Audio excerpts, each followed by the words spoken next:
What's going on, people? Welcome back to Curtis Shaw TV, back with another live watch-along, and Arsenal are back, people. Are they going to make the mood even better, or are they going to ruin the weekend? We'll find out. But listen, it's Leicester against Arsenal, early kickoff. And you know what, man? When I go on these tours, I really do start to see the sort of commitment that you guys have to do in different parts of the world. I know, in America right now, it's early morning for you guys, or the Caribbean, or different parts of the world. So getting up to watch this, I definitely respect your commitment. Big up to everyone locked in. Do me a favor, hit that like button and subscribe to the channel if you haven't already. And I'm looking forward to the game, people. And it was an interesting show yesterday. We, we got the Cronke's email address, and I know a lot of you sent emails. A few of you have emailed me as well, so I will get back to you over the weekend. Just bear with me, people. I have seen a number of you have emailed me, so I will respond to you guys as well. But big up to everyone. CT Gunner, my favorite YouTuber, is on. You know what time it is. Hoping for beautiful football today. Now that we can't cross the ball because of shorter players. Exactly. I'm actually quite intrigued to watch this game. I predicted a 2-0 win. I think we'll still have too much for Leicester. But I agree with you. We don't have time now to get the ball out wide and whip in high crosses every minute. And listen, I think every Arsenal fan now is in the same mindset. We all kind of feel like the season's mashed up. We never got the players that we should have. And, now, yeah, like you said, Visca, we're scraping around the free agent market, looking at 37-year-old Diego Costas and stuff. But having that smaller front three means the ball's got to be on the floor. I actually don't mind seeing Trossard up front instead of Havertz. I wish Havertz wasn't injured. And we could have, we could have had him on the bench, but I think we're going to have to do something different. We're going to have to do something different and play different football to make sure that we can score goals. Raheem Sterling, we've seen nothing from him, really. I think, he scored 1 or 2 goals in the Carabao Cup? Done nothing, really, in the Premier League. You're a four-time Premier League winner, bro. People are... Imagine being Raheem Sterling and people online are basically saying, this guy can't play football, he's washed, he's got nothing left. My ego and personality would be hurt by that. I'd want to prove a point.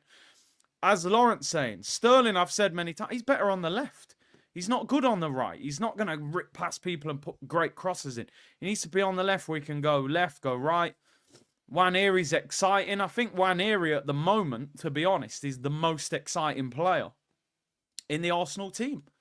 I'm more excited about watching Nwaneri than Trossard, Sterling, Odegaard, any of them.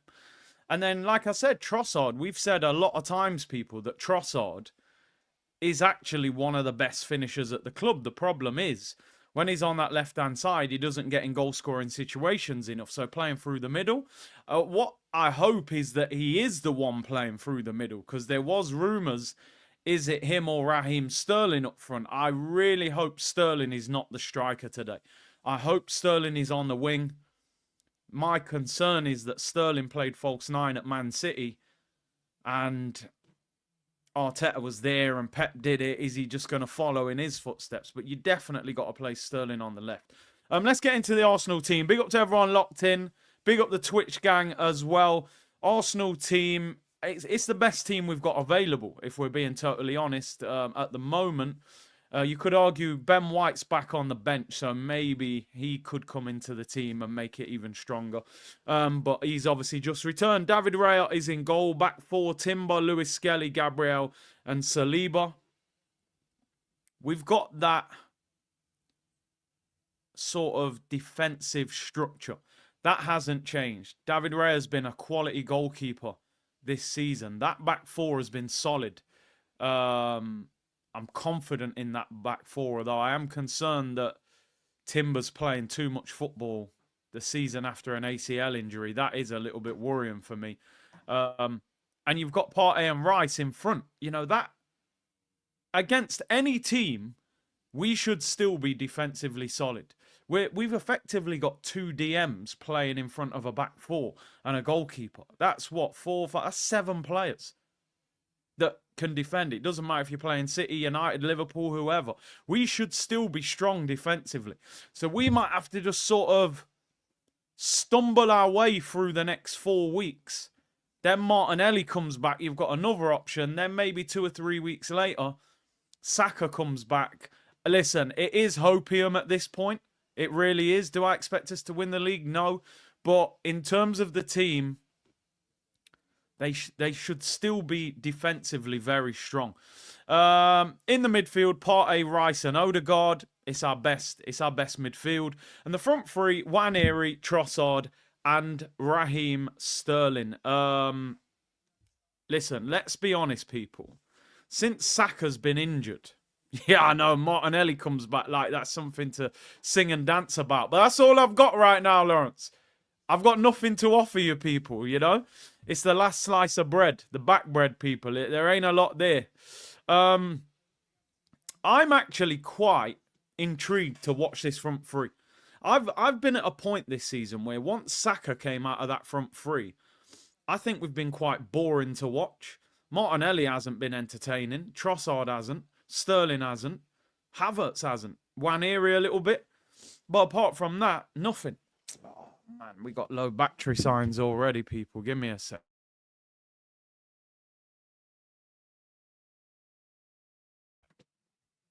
Right, there we go. Thought the laptop was about to go off.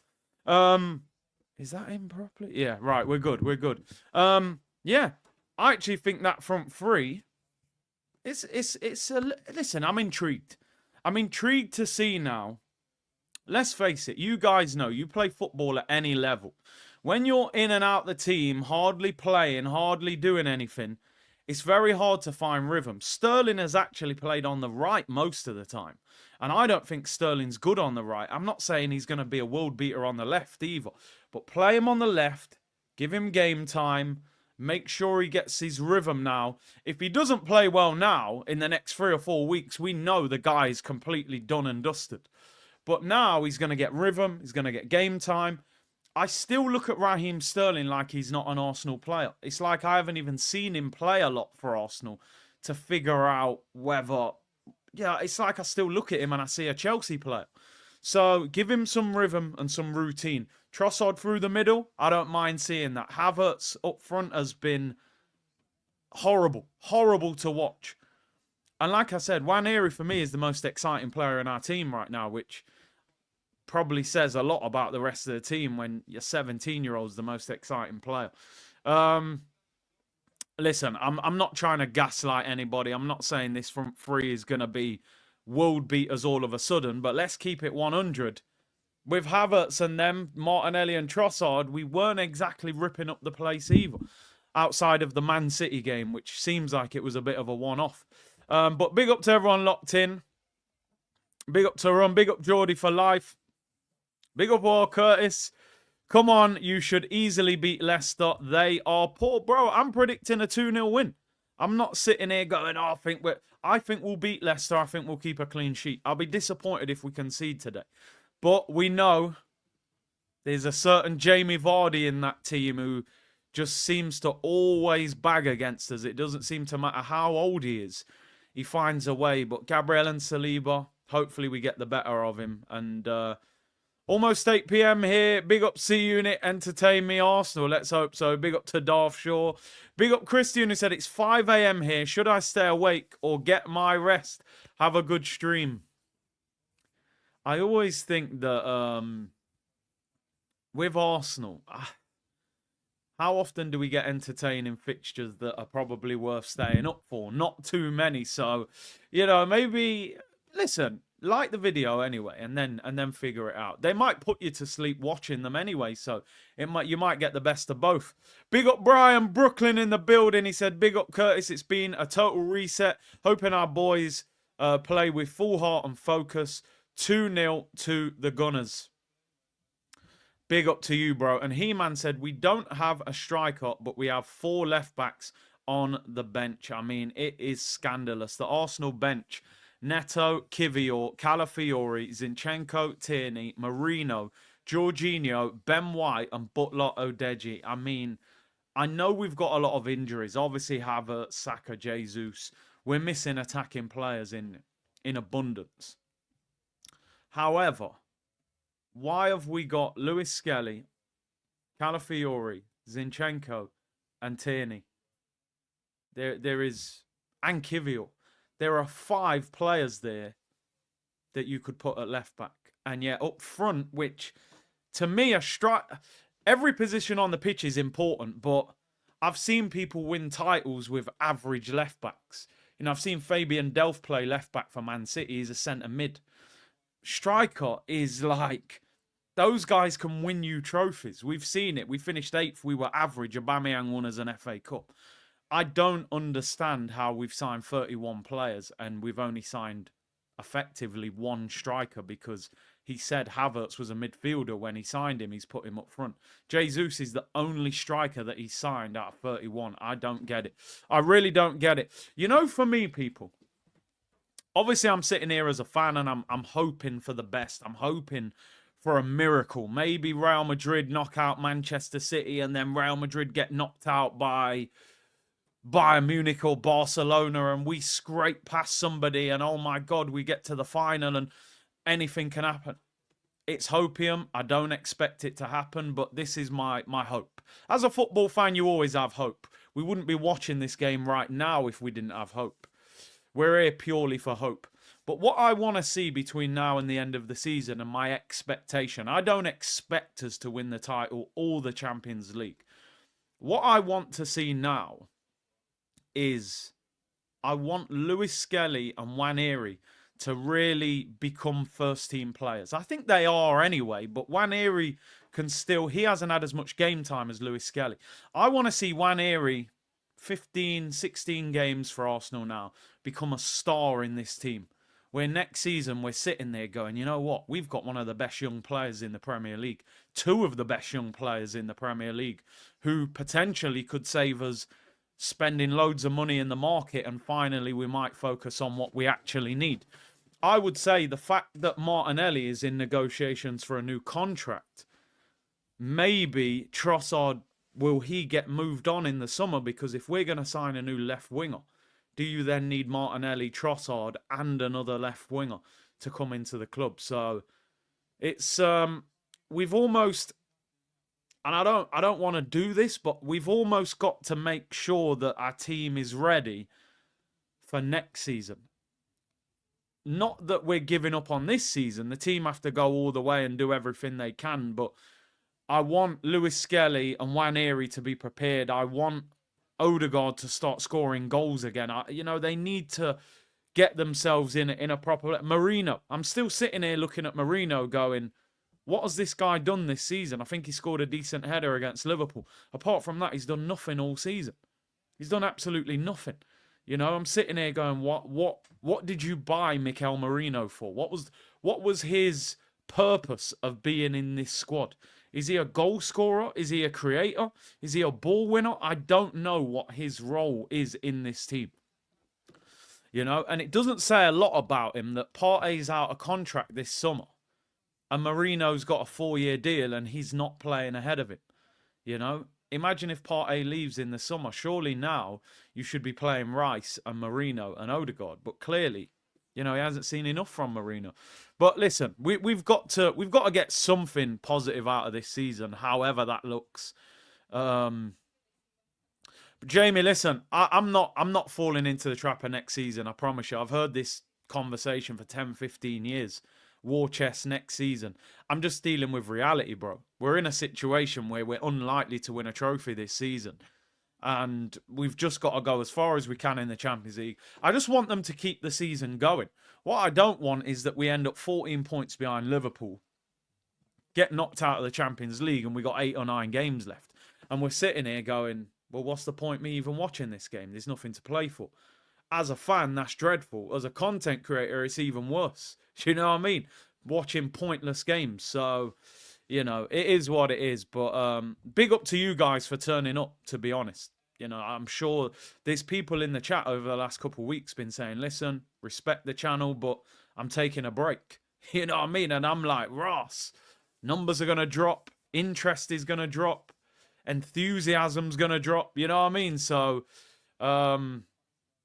it's crazy, to be honest. 2K in the house. Big up your damn selves, man.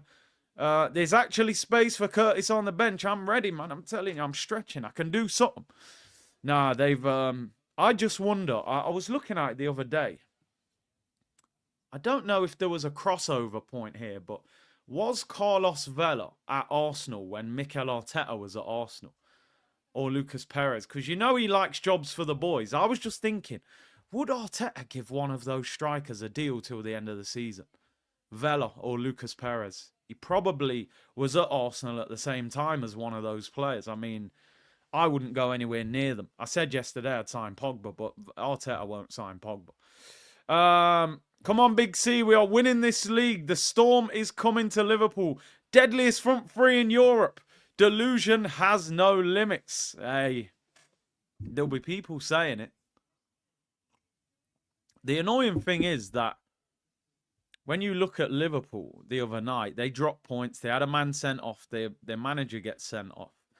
I think they got Wolves tomorrow, which I expect them to beat Wolves at Anfield, to be honest. But after that, they've got Aston Villa away, Manchester City away, and Newcastle at home. I mean, that is a difficult 3 games. They'll probably drop points. The problem is, people, after West Ham next week, which I expect us to win, we've got Forest away, Manchester United away, and Chelsea at home. And with our front three, unless it does something that none of us can see happening, we're probably going to drop points while Liverpool are dropping points. So it's so frustrating. It's absolutely crazy that we might have still had a chance. And they did nothing. They did nothing. It is crazy. But anyway, we're just here. We're here for vibes, people. We're here for vibes at this point. Let's just see what happens. Sterling can't play the Chelsea game. No, you're right. So Tierney left wing or something. It's going to be mad. Leicester team: Hermanson, James Justin, Christiansen, Wout Weiss, is it? Akoli, Ndidi, Samare, Bobby Reed, Jordan Ayew, Kanouse, and Jamie Vardy. The Leicester bench: Skip, Winks, Cody, Patson Dakar, Mavadidi, who used to play for Arsenal, Koulibaly, Fakindo, Stolasic, and Vestergaard, people. That is the Leicester City squad. Don't forget, people, today's show is sponsored by Proton VPN, one of the best and fastest VPNs in the world. Big up to them for supporting the channel. Use the code CurtisShawTV to get 3 months free on the 1-year plan, or scan the QR code, or the link is pinned in the chat, people. Big up to Proton for supporting the channel. You know, you got to keep yourself safe. Public Wi-Fi. If you're traveling abroad, you want to watch your favorite programs, or if you're abroad and you want to check the latest transfer news with Arsenal. Oh yeah, transfer news. We don't have any transfer news, people. So yeah, you won't need it for the transfer news unless we're signing Carlos Vela on a free until the end of the season. You wouldn't want to miss that breaking news, would you? I actually think it is possible that Arsenal will sign somebody on a free, because we're just that kind of club that would just do something stupid like that. We are second in the league, and I've got friends who are Man United fans saying, you're in banter era again. And I'm like, bro, you man are like 13th in the table. Where are United? United are 13th, and their fans are telling me that Arsenal are in banter era when we're second.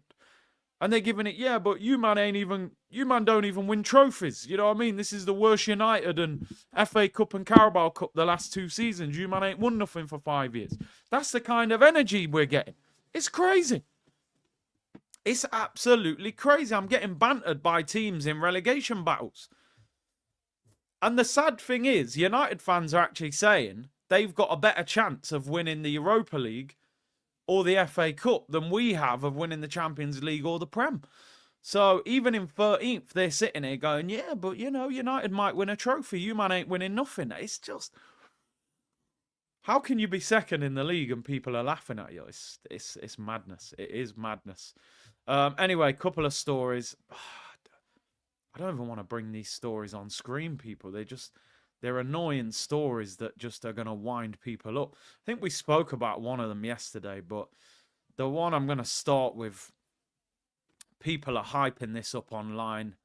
Don't shoot the messenger, people. I'm just showing you what's being put out there. According to reports, people, we're signing Nico Williams. We're going to turn into the Spanish national team, man. We're getting... well, this is what they've been running around with this morning. This report's coming out of Spain. After weeks of speculation, Nico Williams' transfer is imminent and will be official in the coming days. The winger will play in the Premier League. His destination, people, final destination, will be Arsenal, a team that has strongly bet on him and has paid his release clause. Wah, wah, wah. Yeah, good one. Good one, mate. If I see him holding up the shirt, we'll have a conversation. Until then, even if this story was true, I'd be like, all right, so what? So what? Number one, the guy's had an awful season, right? So is he as good as we think he is? Looked great in the Euros, looked like a world beater. But he's been poor this season. 2 goals. 2 goals this season, people. 1 goal in the league, actually. One goal in 19 games, bro. What kind of stats are they? Honestly, if you played Kieran Tierney left wing for 19 games, I think he'd score a goal. Honestly, I think he'd get at least 1 goal. This guy's got 1 goal in half a season. So, I don't know. I don't know how good he even is, to be honest. Some of you guys probably watch La Liga more than me, so... And when I watch La Liga, I tend to only watch Real and Barca. 1 goal in 19 games, and he's got 3 assists. 3 assists, so 4 GA in 19. Listen, maybe he's in the wrong team or whatever. Maybe he comes to Arsenal and blows up, but... I don't know, man. I don't know. I wanted Leao. I think Leao's better, but Leao's release clause 110 mil. He's not totally the finished article, but I do like Rafa Leao. I still don't know why we never signed Kvara, because he's technically so gifted. People say his brother is better, actually. I remember his brother, Inaki Williams, he almost joined Man United. I think Louis van Gaal was the manager at the time. He's 30 years of age. He's got 4 goals and 7 assists, although he does play up front. But he's got a better goal record than his little brother. This is just the typical, what we expect, what we know is going to happen. We saw it in January. Quick, guys, we're struggling. Tell them we're signing Zubimendi. Then they went with that story. You know, quick, tell them we've bid for Ollie Watkins. Distract them. We know how Arsenal operate, man. They know we're in a bad mood. Put out a story saying that. Listen, it'll be interesting if it does get announced. I did read the article just to see where the angle is, and what it's basically saying is that Barcelona are not actively seeking him. The thought process was that Barcelona would get him ahead of us, but they're saying that Barcelona, because Rafinha's having such a good season playing left wing, and obviously Lamine Yamal's on the right, who's incredible as well, that Barca are not desperate to get him. They're moving into a new stadium. There's talk that they need a long-term striker replacement for Lewandowski.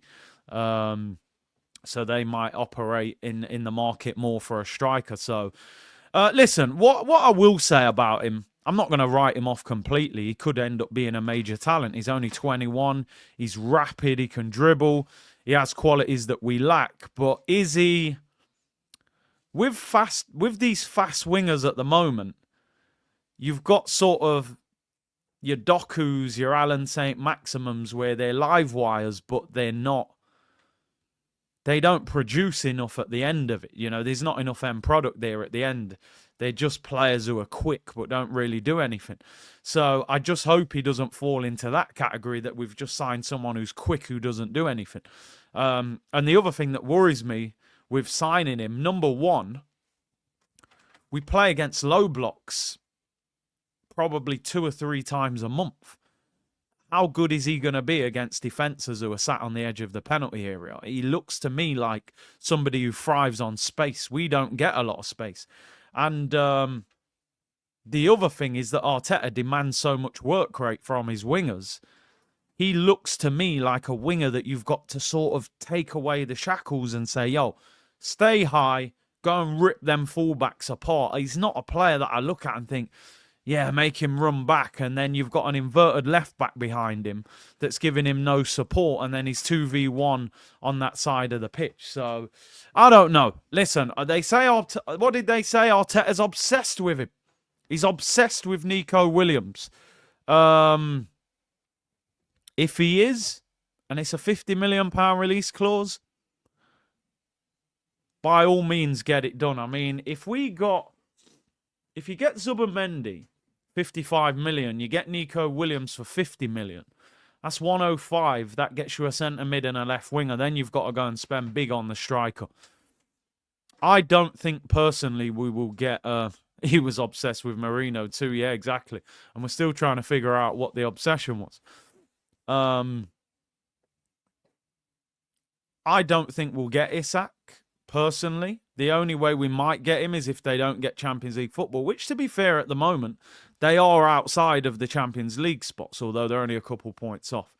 For me, people, this summer, if I was in charge of Arsenal Football Club this summer, I am buying Victor Gyökeres. No messing about. I'll tell you why. Gyökeres has this clause, don't he, this summer that he can go for about 75 million euros, which is about 65, just between 65 and 70 million quid. What Arsenal can't afford this summer is to have a saga that doesn't lead to signing the player. Imagine we spend all summer trying to get Isak, and we don't get him. Like, no. By all means, if Isak's your guy, try and get him and then walk away. I don't want Sesko. Now, some people go, oh, Sesko, he's a big talent. I'm not interested. I want somebody closer to the finished article rather than a project that we've got to build. I don't want Benjamin Sesko at Arsenal. I don't. Osimhen's decent, but I think Gyökeres is the answer. 75 million euros. The guy can't stop scoring. 65 million quid. I mean, come on. I can't believe we haven't signed him already. But this summer, with that release clause, listen, they're saying Manchester United because of the manager. But I think if Arsenal moved serious enough, you'd stop him going to United. What's his reason for going to Man United? Okay, my former manager's there. All right, your former manager's there, but unless they win the Europa League, Man United are not even going to be in Europe next season. So, okay, Gyökeres, I'd be saying, look, mate, you're 26. He turns 27 in June. You've got 3 or 4 years at your peak now, maybe a bit longer, but you don't want to go Man United, who are going to finish 10th, might not even be in Europe just because your old manager's there. Come to Arsenal, we'll give you the wages, we play better football, but Arsenal probably won't. They probably won't. I'm looking at Gyökeres. 20 league games this season, 22 goals, 3 assists. Some people say, yeah, but it's Portugal, it's a farmers league. All right, Champions League, 8 games, 6 goals, 1 assist. Even in the Cup in Portugal, 3 games, 4 goals. The guy's a beast. Europa League last year, 5 goals. He does it. He's doing it. 3 goals, 1 assist for Sweden this year. Gyökeres would be the one. And now that's the problem. Barcelona, they're giving us something with one hand, but probably taking away with the other people. Because Barcelona are saying, you know what? We're not that bothered about Nico Williams. You can have him. Then we'll go and buy Nico Williams. They want a striker. They probably go and sign Gyökeres. Because Barcelona are being linked with Gyökeres at the moment. And Isak, by the way. So they're probably looking for that Lewandowski replacement. Now, I would rather sign Gyökeres than Nico Williams. But listen, we're going to end up with that giraffe from Leipzig, aren't we? We all know it. Lewandowski turns 37 in August. I mean, he's having a very good season, 19 goals in 22 games, but he can't do that forever. Arteta said Saliba could play striker. I've seen this kind of narrative online that Saliba was a striker when he was a kid or something. I mean, are we getting to that point now? Right, lads, we're short of strikers. Anyone played up front when they was a kid? Yeah, mate, Saliba. I was a striker until I was, 14. I'll go up top. All right, we'll put you up top today. I mean, it's proper Roy of the Rovers stuff, right? Yeah, Liverpool are being linked with Isak as well because they reckon Darwin is getting sold in the summer. Nico is the new Isak. Chill. I mean, I'd love to believe you, but they don't even play the same position for one. But in the sense of it could be Isak's numbers weren't great in La Liga, and then he comes to the Prem and turns into a superstar. So it is dangerous sometimes to judge players purely based on numbers, when the numbers don't always reflect the ability level of the player. So, we can't read too much into that. This story that was on yesterday as well, we did talk about this, was Saka and Martinelli. They're saying they'll be back for March, second half of March. This is training, by the way, not actual return to playing. Martinelli, this would be a return to playing, but obviously Saka. A lot of people saying they don't think Saka will play again this season. I think he will definitely play this season. Honestly, the day he gets the all clear from the doctor and the physio, he is going to be desperate to play. And I don't think they're going to be able to hold him back. I think they play him in nonsense games. Anyone in the chat, you've been injured before as a player. You're not going to have the patience. If they said to Saka, look, end of March, you've been given the nod by the physio that you're fully fit. You just need a couple weeks in training and an under-23 game. If they turn around to him and say, look, we think it's best just for your safety that you don't play for the rest of the season, and you're at the start of April and the season doesn't finish till the end of May, I just don't see him having the patience to sit there and do that. I think, and I get you people, I agree with a lot of you. If that league season fizzles out and the Champions League we get knocked out, there's no reason for him to play the rest of this season. I'd send him on holiday. I'd say go abroad, relax, start your pre-season early. But I'll bet money on it. I think Saka will definitely play this season, honestly. And listen, sometimes we look at it and we go, major hamstring injury. He got injured in December. They say that you can recover in 3 or 4 months from this injury. And you know what these people are like nowadays with the doctors and the treatment, these young players, the way they heal. I get it. I'm with a lot of you in the chat. Don't risk it. But I think if we're still in the Champions League, especially in, let's say we get through the next round and we're in the quarterfinal and we can potentially, get Real Madrid. If we're playing Real Madrid in April and Saka's fit, do you think they are going to leave Saka sitting in the stand watching us play Real Madrid? They're going to roll him out.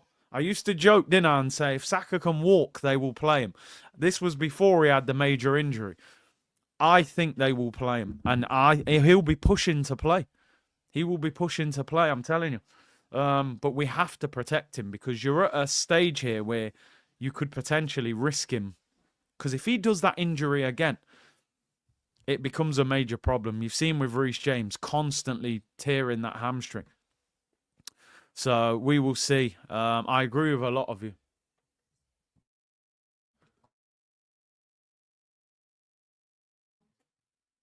B Dizzle said Barca will cook the books and get Isak. He will be Lewandowski's replacement. We won't get Isak. We'll end up with Sesko. Can definitely see that happening. Aiden said, big up Big C. Won't be able to watch the game. I'm at work, but wanted to pop in and wish the community some love. Big up, guys. 2-0 today. Come on, you Gunners. Yeah, I'm going 2-0 as well, man. I think we'll be all right today. It's when we're playing different opposition that I think we will struggle a lot more. Why was me said I would buy Isak left wing, Osimhen striker, and Bruno Guimaraes. I'm not sure. I know Isak can drift out wide, but I'm not sure we want to be buying. Bro, we'd have him at left back. You saw what we did to Aubameyang when he was on the left. And listen, let's be real, man. Newcastle are trying to get in the Champions League. They're not going to sell Isak and Bruno Guimaraes in the same window. That would be crazy for them. That's probably their two best players along with Gordon. So you'd be lucky if you even got one of them. Well, I would love to have them both. Tarun said, I don't know if I'm wrong, but weren't Mikel Antonio playing right wing back? He was. I played against him, non-league days. I think he was at Tooting and Mitcham. And I swear there was a FIFA card back in the day. Anyways, hope we win today. It's a nothing season. Well, the players can't think it is. That's the difference. They've got to believe it still is a season. But yeah, Antonio was a right wing back and right back sometimes. Imagine playing right back or left wing against him. He was an absolute tank. And he's had a good career up front for a guy that's not a natural striker. Jamaica striker, West Ham striker for years. Hopefully he recovers well from his injury. Mohammed said, big up Big C in the community. Your prediction was on point. Saka returns early. Bunch of links and obsessions. After not buying anyone, still shaking my head about the January window. Was always going to happen. Most predictable thing in the world. Saka returns early. Link with players. Now they're saying, they're actually going a step further. They're saying, we're going to announce the Nico Williams deal imminently. Zubimendi, they said the deal was done. Now I'm seeing Zubimendi getting linked with Real Madrid. Do you know what I mean? So have we signed him or have we not signed him? Because I'm pretty sure if I go back to them articles in January, they were saying we've signed Zubimendi for the summer. Now they're saying that Real Madrid are in talks with his agent about signing for us. Everything is next season. Nico Williams is signing. Zubimendi's signing. Even this Naipan saying next season. You know what I mean? It is crazy. But we'll see. We will see. He-Man said Arteta cannot deal with big personalities. Every single player at Arsenal is a yes player. Only Trossard is a live wire that will be sold this summer. Trossard, yeah, I think when we signed him, he had a fallout, didn't he, with the Brighton manager. And he's had some issues with the Belgian manager as well. But yeah, and he did that celebration that time. So maybe he does have a bit of personality. But you're right. Maybe they'll ship him off in the summer. Cope said, big up Curtis and C Unit. Late congrats on the 90k. Big up yourself, man. Appreciate it. And big up to the community for getting us there. Let's get that 100k before the end of the season. He said, well deserved. Keep doing your thing. You have undoubtedly built a great community and glad to be here. Legends. Legends. You know what? I remember when I first started this channel, or not maybe at the start, but when we were getting to like 10, 20, 30k, I would have to like, you know, modify the chat a lot because you got a lot of trolls. People were saying crazy things. You're deleting comments. You're blocking people. Now we're just calm. And I know there's a few mods who probably do it for us, but I think we got a great community here, man. There's a great vibe here, man. So big up yourself, bro. Hazim said, I don't get how people are surprised or annoyed about the current situation. Kroenkes didn't back Mikel when Saliba was injured, so why would they do it now? Also, Mikel knew we had a weak bench for ages. I hate this club. Just in terms of what you're saying here, I don't think any Arsenal fan is surprised, or they shouldn't be surprised that the Kroenkes did what they did. Annoyed, 100%. The only thing I will say there, when Saliba got injured that season, we signed Kivior in January for 20 million plus add-ons. So I would argue that injury was Mikel, not the injury, but the replacement has to fall on Arteta's shoulders. For 20 million for a centre-back, he should have just bought a solid centre-back that could have come in and defended. It didn't need to be anyone glamorous. You could have bought, I don't know, I'm thinking Lewis Dunk from Brighton. I mean, you might not have got him for 20 million, but he signed Kivior for 20 million and then said he wasn't ready to play in the Prem. Played Rob Holding. Rob Holding got ruined and the title disappeared. So I actually think that was Arteta's fault. Yeah, Mikel's known we've had a weak bench. I mean, listen, I know we've got injuries, but when you look at this Arsenal bench, it's unacceptable for 31 signings to have a bench that looks like that, you know. Curtis, please defend yourself regarding Neto. You wanted him at Arsenal, but he can play for a sixth team in Sweden. Well, hey. What are we doing here, people? What? I hope you're bantering me here, Jamin. Janin. I hope you're bantering me here. I hope you know that I was talking about Pedro Neto from Wolves the Portuguese right winger. I did not want Norbert Neto at Arsenal. So I don't want anybody, you know, thinking that this Neto is the Neto that I wanted. I wanted Neto the winger, not Neto the goalkeeper that tries to save shots from outside the penalty area, you know. So big up yourself. That Neto don't look great at Chelsea. He should have come to Arsenal, but we didn't move quick enough. We need a Sterling and Trossard purple patch, 100%. Listen, I'm going to be honest, and some of you will think this is copium. I don't think Sterling is the player that he was at Man City. I think that's obvious. He played in a team and a system that worked perfectly for him. Back post. You know, City were the masters of that. Mahrez gets the ball. Kyle Walker's on the overlap. They work it. They cross it. Sterling back post runs, scores. He probably scored 10, 12 goals a season just doing that same move. I don't think he can be that bad a player as to what we've seen of him. He's got to be better than what we've seen. He might not be.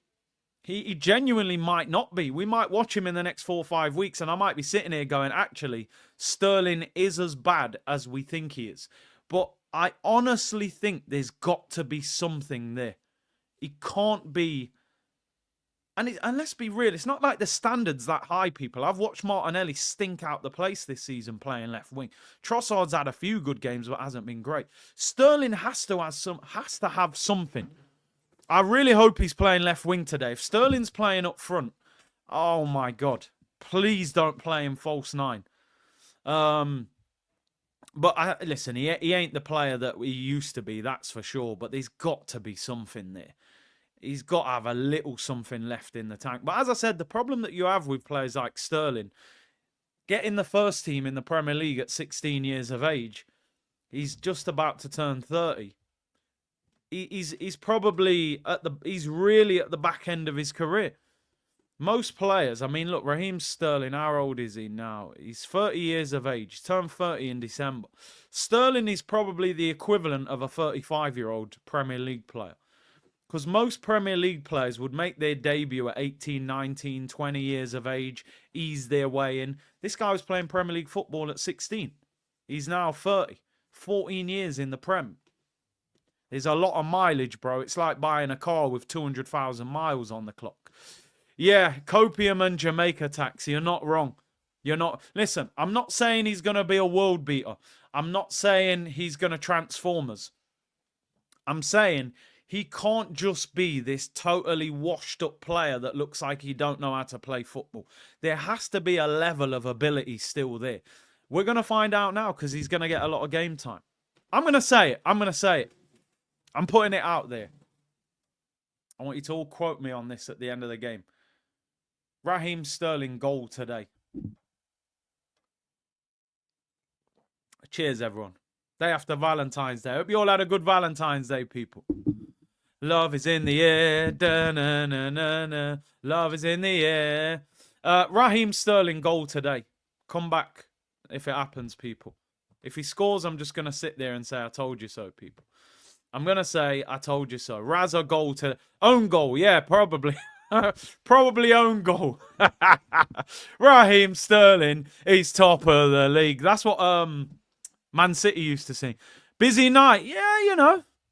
It was a busy night, people. That's the whole point, right? But anyway. Look, man, whatever you're drinking, I want some. Bro, I'm drinking water today. I'm drinking water today, people. Sterling, bro, Sterling's going to be like, who do they say runs like, man, out of Scooby-Doo? Who is it who he runs like? I always forget the name. But he's going to run like the Scooby-Doo character today. He's going to be chasing after the... Velma. Is it Velma or Daphne? See, look, you're mixing me up. Is it Velma or Daphne? Velma. He's running like Velma today, people. Trust me. Raza. Too early for the good stuff. Exactly, people. We were celebrating last night, so I'm on the water today. Saving the red stripe. Yeah, Velma. No, not Shaggy, bro. He's Velma he runs like, right? With the arms up, innit? He runs like that, Raheem. The tax ain't taxing. Tax ain't tax. Razza's going to do bits today, people. Trust me. He's going to do bits today.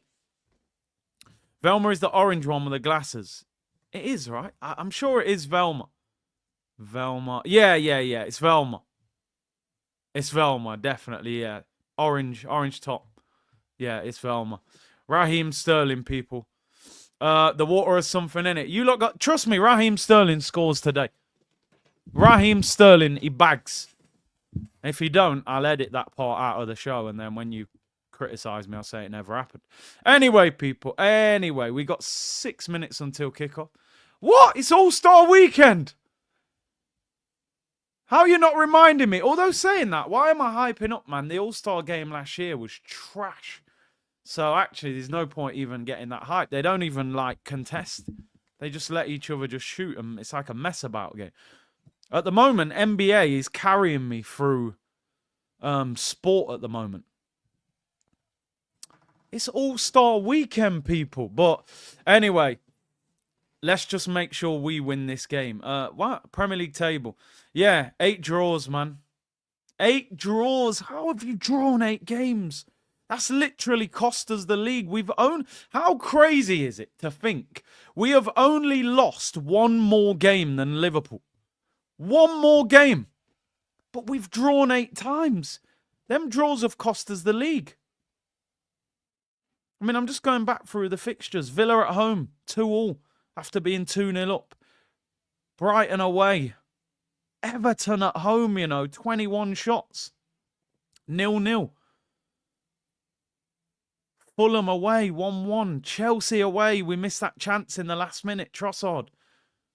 Liverpool at home when we were winning 2-1. Man City away, 97th minute equaliser. Brighton at home, 1-0 up, red card. You can honestly see where the title has disappeared from us. Crazy. Absolutely. We should have won at least 3 of those games. You've got to beat Everton at home. You've got to beat Villa at home when you're 2 up. You concede with 10 seconds to go against Manchester City. We should be at least 6 points better off. Imagine we're 6 points better off. We're a point behind Liverpool on the same games. Anyway, the players are coming on the pitch. Let's focus on what's ahead of us, not what is behind us, people. What can we do about them draws? Not a damn thing, people. Big up Sam Bond. You big up yourself with the super sticker, bro. Appreciate your support. And big up Lucas Hood. If only you had a striker. Kung Fu Panda in full effect today, people. Come on. Come on, Arsenal. Keep the season alive. That is my request. Let's get the tweet out. Going for a 2-0 win. Going for a 2-0 win today. Come on, you Gunners. I mean, the interesting thing about today and these games here, we can't afford to drop points.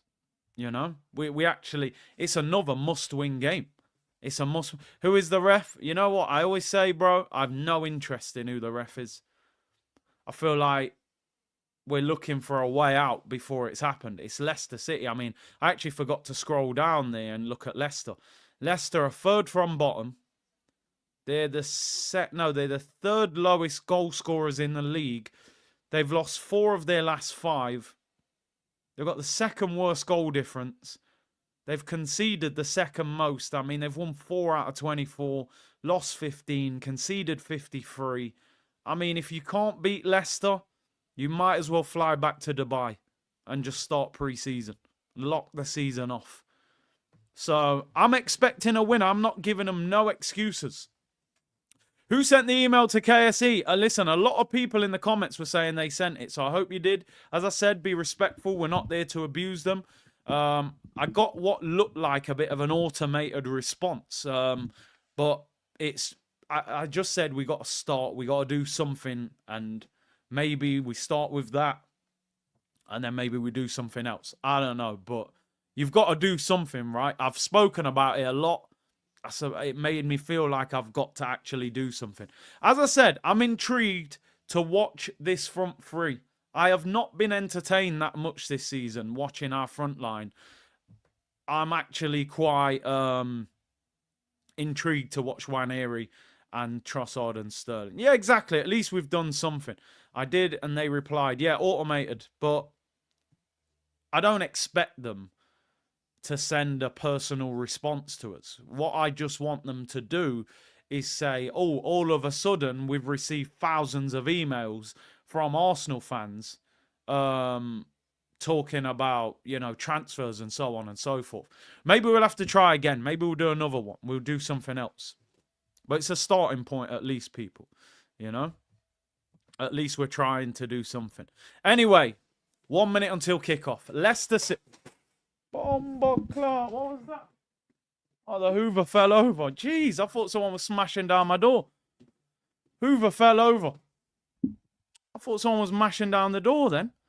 Yeah, I was. No, it wasn't me cleaning up people, but the Hoover. All emails directly to junk mail. Probably. But they'll still see them if there's enough of them. You know, they won't be able to ignore them. Oh, yeah, I thought Arteta was bashing the door down, him and the Cronkies. Yeah, it's on Sky. Oh, no.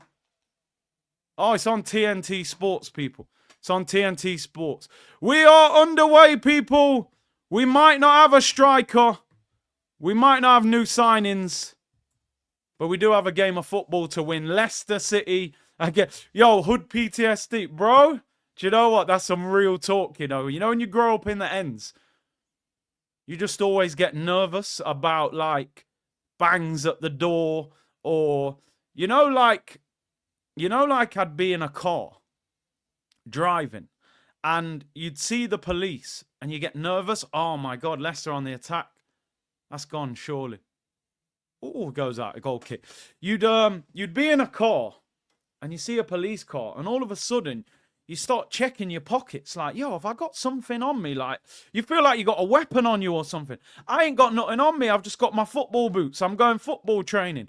But you see the police, you're like, all of a sudden you turn into like boys in the hood. You think, yo, did I ever plant a weapon in here or something? It's sort of start checking myself. Like, I'm searching myself like, yo, like I'm some, you know what I mean, some rude boy, but you know what I mean, it's that PTSD. Someone bangs at the door, I'm like, yo, what's going on, man? They raided my house. Yeah, but you're in a legal job, you're not doing nothing illegal. Yeah, but there must be something in the house. It's mad, people. Yeah, even the phone calls, bro. Man ring me off a different number, I'm like, yo, who's that, man? No, I ain't answering that, man. Let that one ring out. You know what I mean? It's just natural instincts, people. It's just natural instincts. But I'm going for 2-0 to Arsenal. Curtis, will a draw be acceptable tonight with the terrible weather? You must be on the wind-up as well, bro. Valentine's Day has sent some people crazy. Terrible weather. We're in England, bro. We're used to bad weather. There's a little light rain. Come on, Raheem Sterling. You need to score because I've predicted it. And if you don't, here we go. Oh, the ball wasn't good enough. Raheem Sterling, he's top of the league. KSE probably saying that's that Alan Iverson troublemaker sending us emails. Yeah, exactly. AI, man. Oh, Leicester on the attack. I tell you what, Leicester are getting bodies forward, man. You know, a lot of the time you play these teams lower in the table, they sit back. I think because Van Nistelrooy, there's no love lost between Ruud and Arsenal. You know, we literally pretty much beat him up on the pitch with Keown and Lauren and Ray Parler and them, man. So it's and listen, they're in a relegation battle.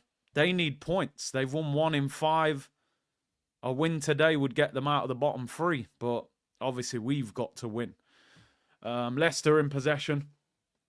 Weiss, is it? Weiss? The B-Tech David Luiz, and yes, Trossard is up front. I did not want Sterling up front. Arsenal have a throw-in just over the halfway line, people. Big up to everyone locked in. Nearly 4,000 people. Hit the like button. Make sure you subscribe to the channel. Let's keep getting these subscribers up, people. The chase to 100k. Got his head bomber clothes, kicking down my... Bro, I thought someone was kicking my door. I couldn't believe it. Hoover's on the floor. We're good, people. We're good.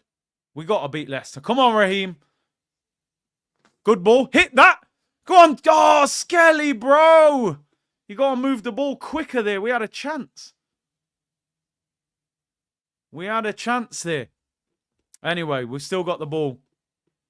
Them little movements. It's got to be quicker and sharper now with this little front three. Odegaard. Bad pass goes out for a goal kick.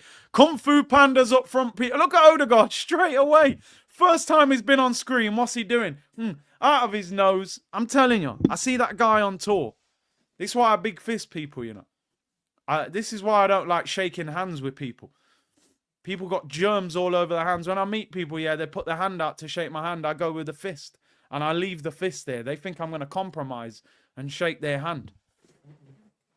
Just every time he's on camera, snot out of the nose. It's madness. It's absolute madness. We have to win. Only 900 likes. Nah. You're doing me dirty here, people. We got 3.5k in the chat. We didn't even make 1,000 likes for kickoff. Let's get 2k by half time, people. 911 likes is an absolute disgrace. It's a disgrace, people. We'll be at 1,000 soon. Odegaard needs honey and lemon, bro. Wolf of Snot Street, you're not wrong. Partey into Odegaard. Arsenal keeping the ball well. Yeah, Chelsea got... do you know what? I didn't even know there was a game in the Prem last night. I seen it this morning. Chelsea got battered. I couldn't believe it. Before fist go elbow, yeah. Man's going like, yo, what are you saying, bro? And then they look and say, all right, you can get that. But, yeah, Chelsea got pumped. 3-0 at Brighton. Mitoma and that Minter. Banged on them. Chelsea look like they're starting to fall apart a little bit. But I think they'll win the Conference League. But I'm not sure they'll get top 4. That's a lovely flick. Oh, what? Well done, Nwaneri. Well done, Ethan Nwaneri. Here we go. Here we go. We're on the attack. Come on, Razza. Come on, Razza. What you got? What you got? Velma. Scooby-Doo. What you got? Good ball. Lewis Skelly. No one there. No one there. The high cross ain't going to work for us, bro. These men are 5'2". All right, 5'8". Good little move there, Lewis Skelly. Went with a high cross. I told you, put the low cross in. Drill that across. How crazy is it that Nwaneri is, like, he's kind of a driving force. Like, I feel like Nwaneri now is the player that if you're playing Arsenal, you're going to say double up on him. That's how crazy it is. The 17-year-old is the most, like, dangerous player. You got to do us a favour. Wolves need a Leicester defeat here, yeah, because they'll go above Wolves. I haven't seen any of the Chelsea goals. Well, the Brighton goals against Chelsea. Did Matoma score a banger, did he? Oompa Loompa attack, people. Oompa Loompa doopity doo. Wise you listen to you. Yo, Charlie and the Chocolate Factory settings, people. We got 3 Oompa Loompas up front. Don't put high crosses in. It's got to be hard and low. Give it him, Deckers. Give it him. Here's Razza. Cuts inside James Justin. Ref, give us that. No. To be fair, I don't think that's a foul either. Brother, you're meant to be a yard man. You got to be stronger than that. Rolling around on the floor. And here's James Justin. Good block by Gabriel Magalhaes. Yes. Go on, Gabby. Go on, Gabby. Put him up top. Sterling's got it again. Run, man. Stop with this slow jogging. Gabriel's actually up front at the moment. I'm going to quickly, I want to see this Matoma goal while we're playing. Here's Nwaneri. Gets past him. Drills it across. Oh, at least it was a low cross. Here's Pillowfoot. Pillowfoot Odegaard. What you got? It's Trossard. Oh, Trossard. That's a half chance. Tries to volley it. He should do better there. I don't think he... Oh, I think he should do better there, people. Oh, my days. Wow.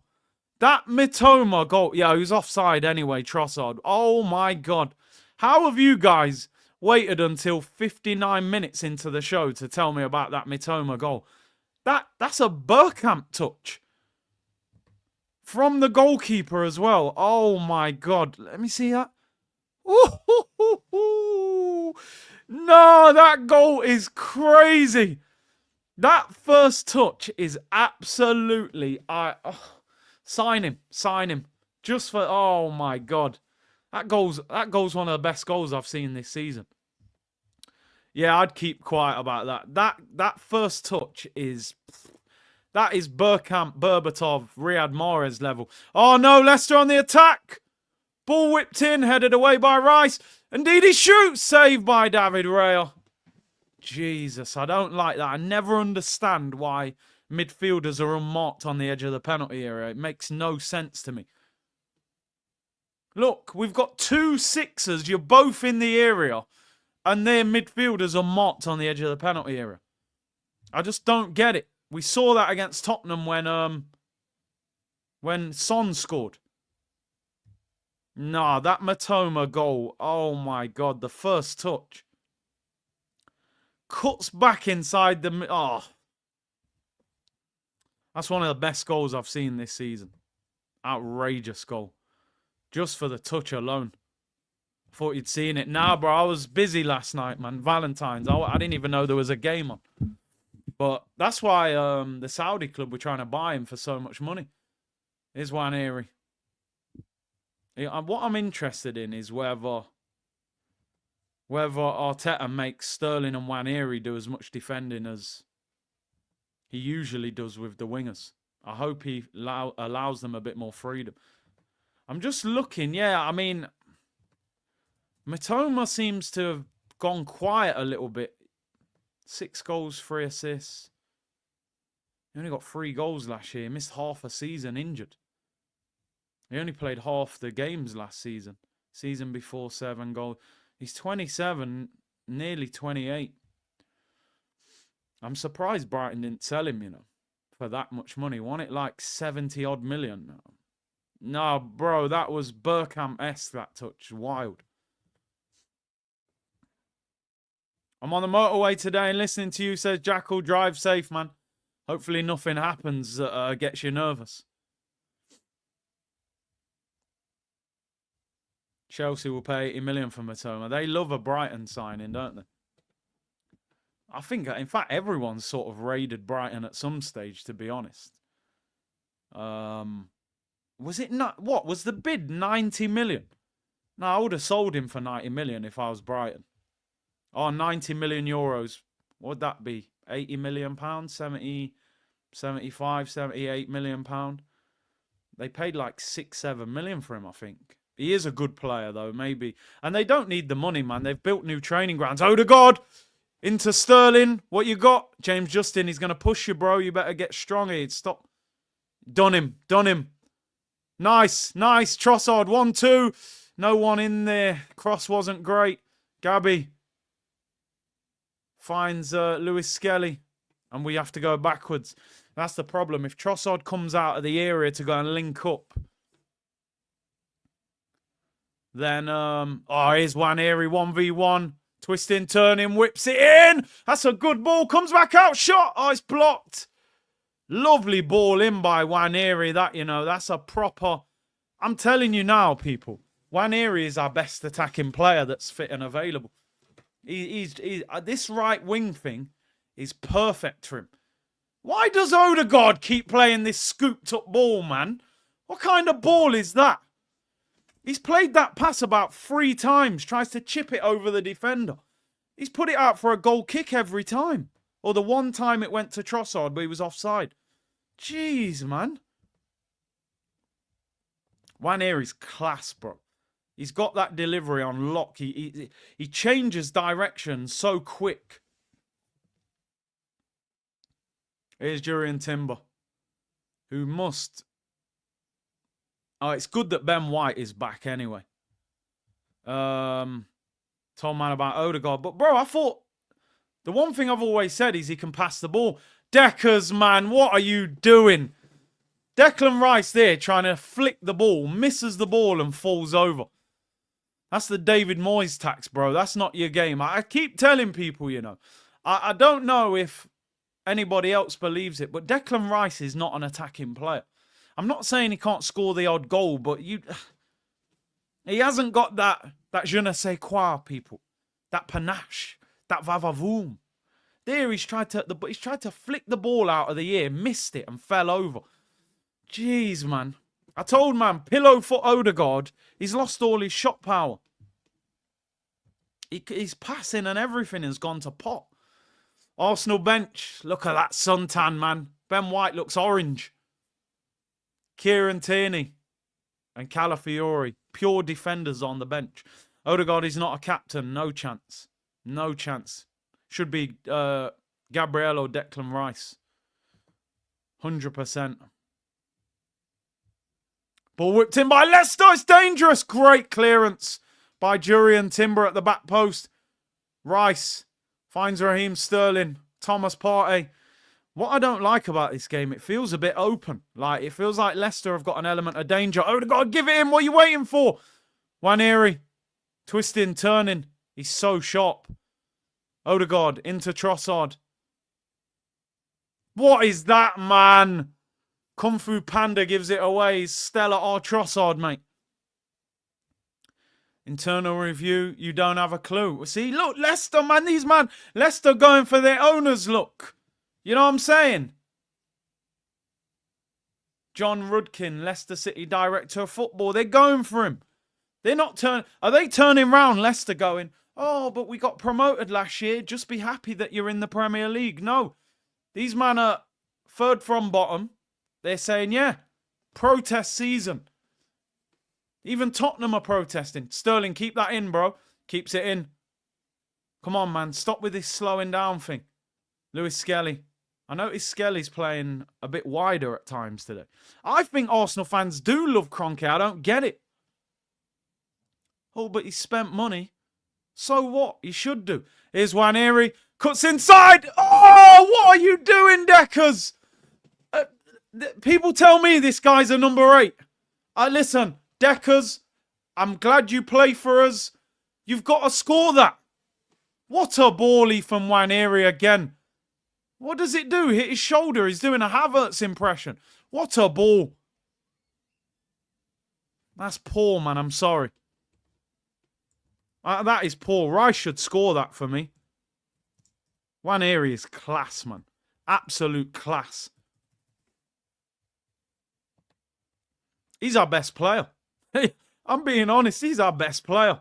17 years of age. I don't care. If he's old enough, he's good enough.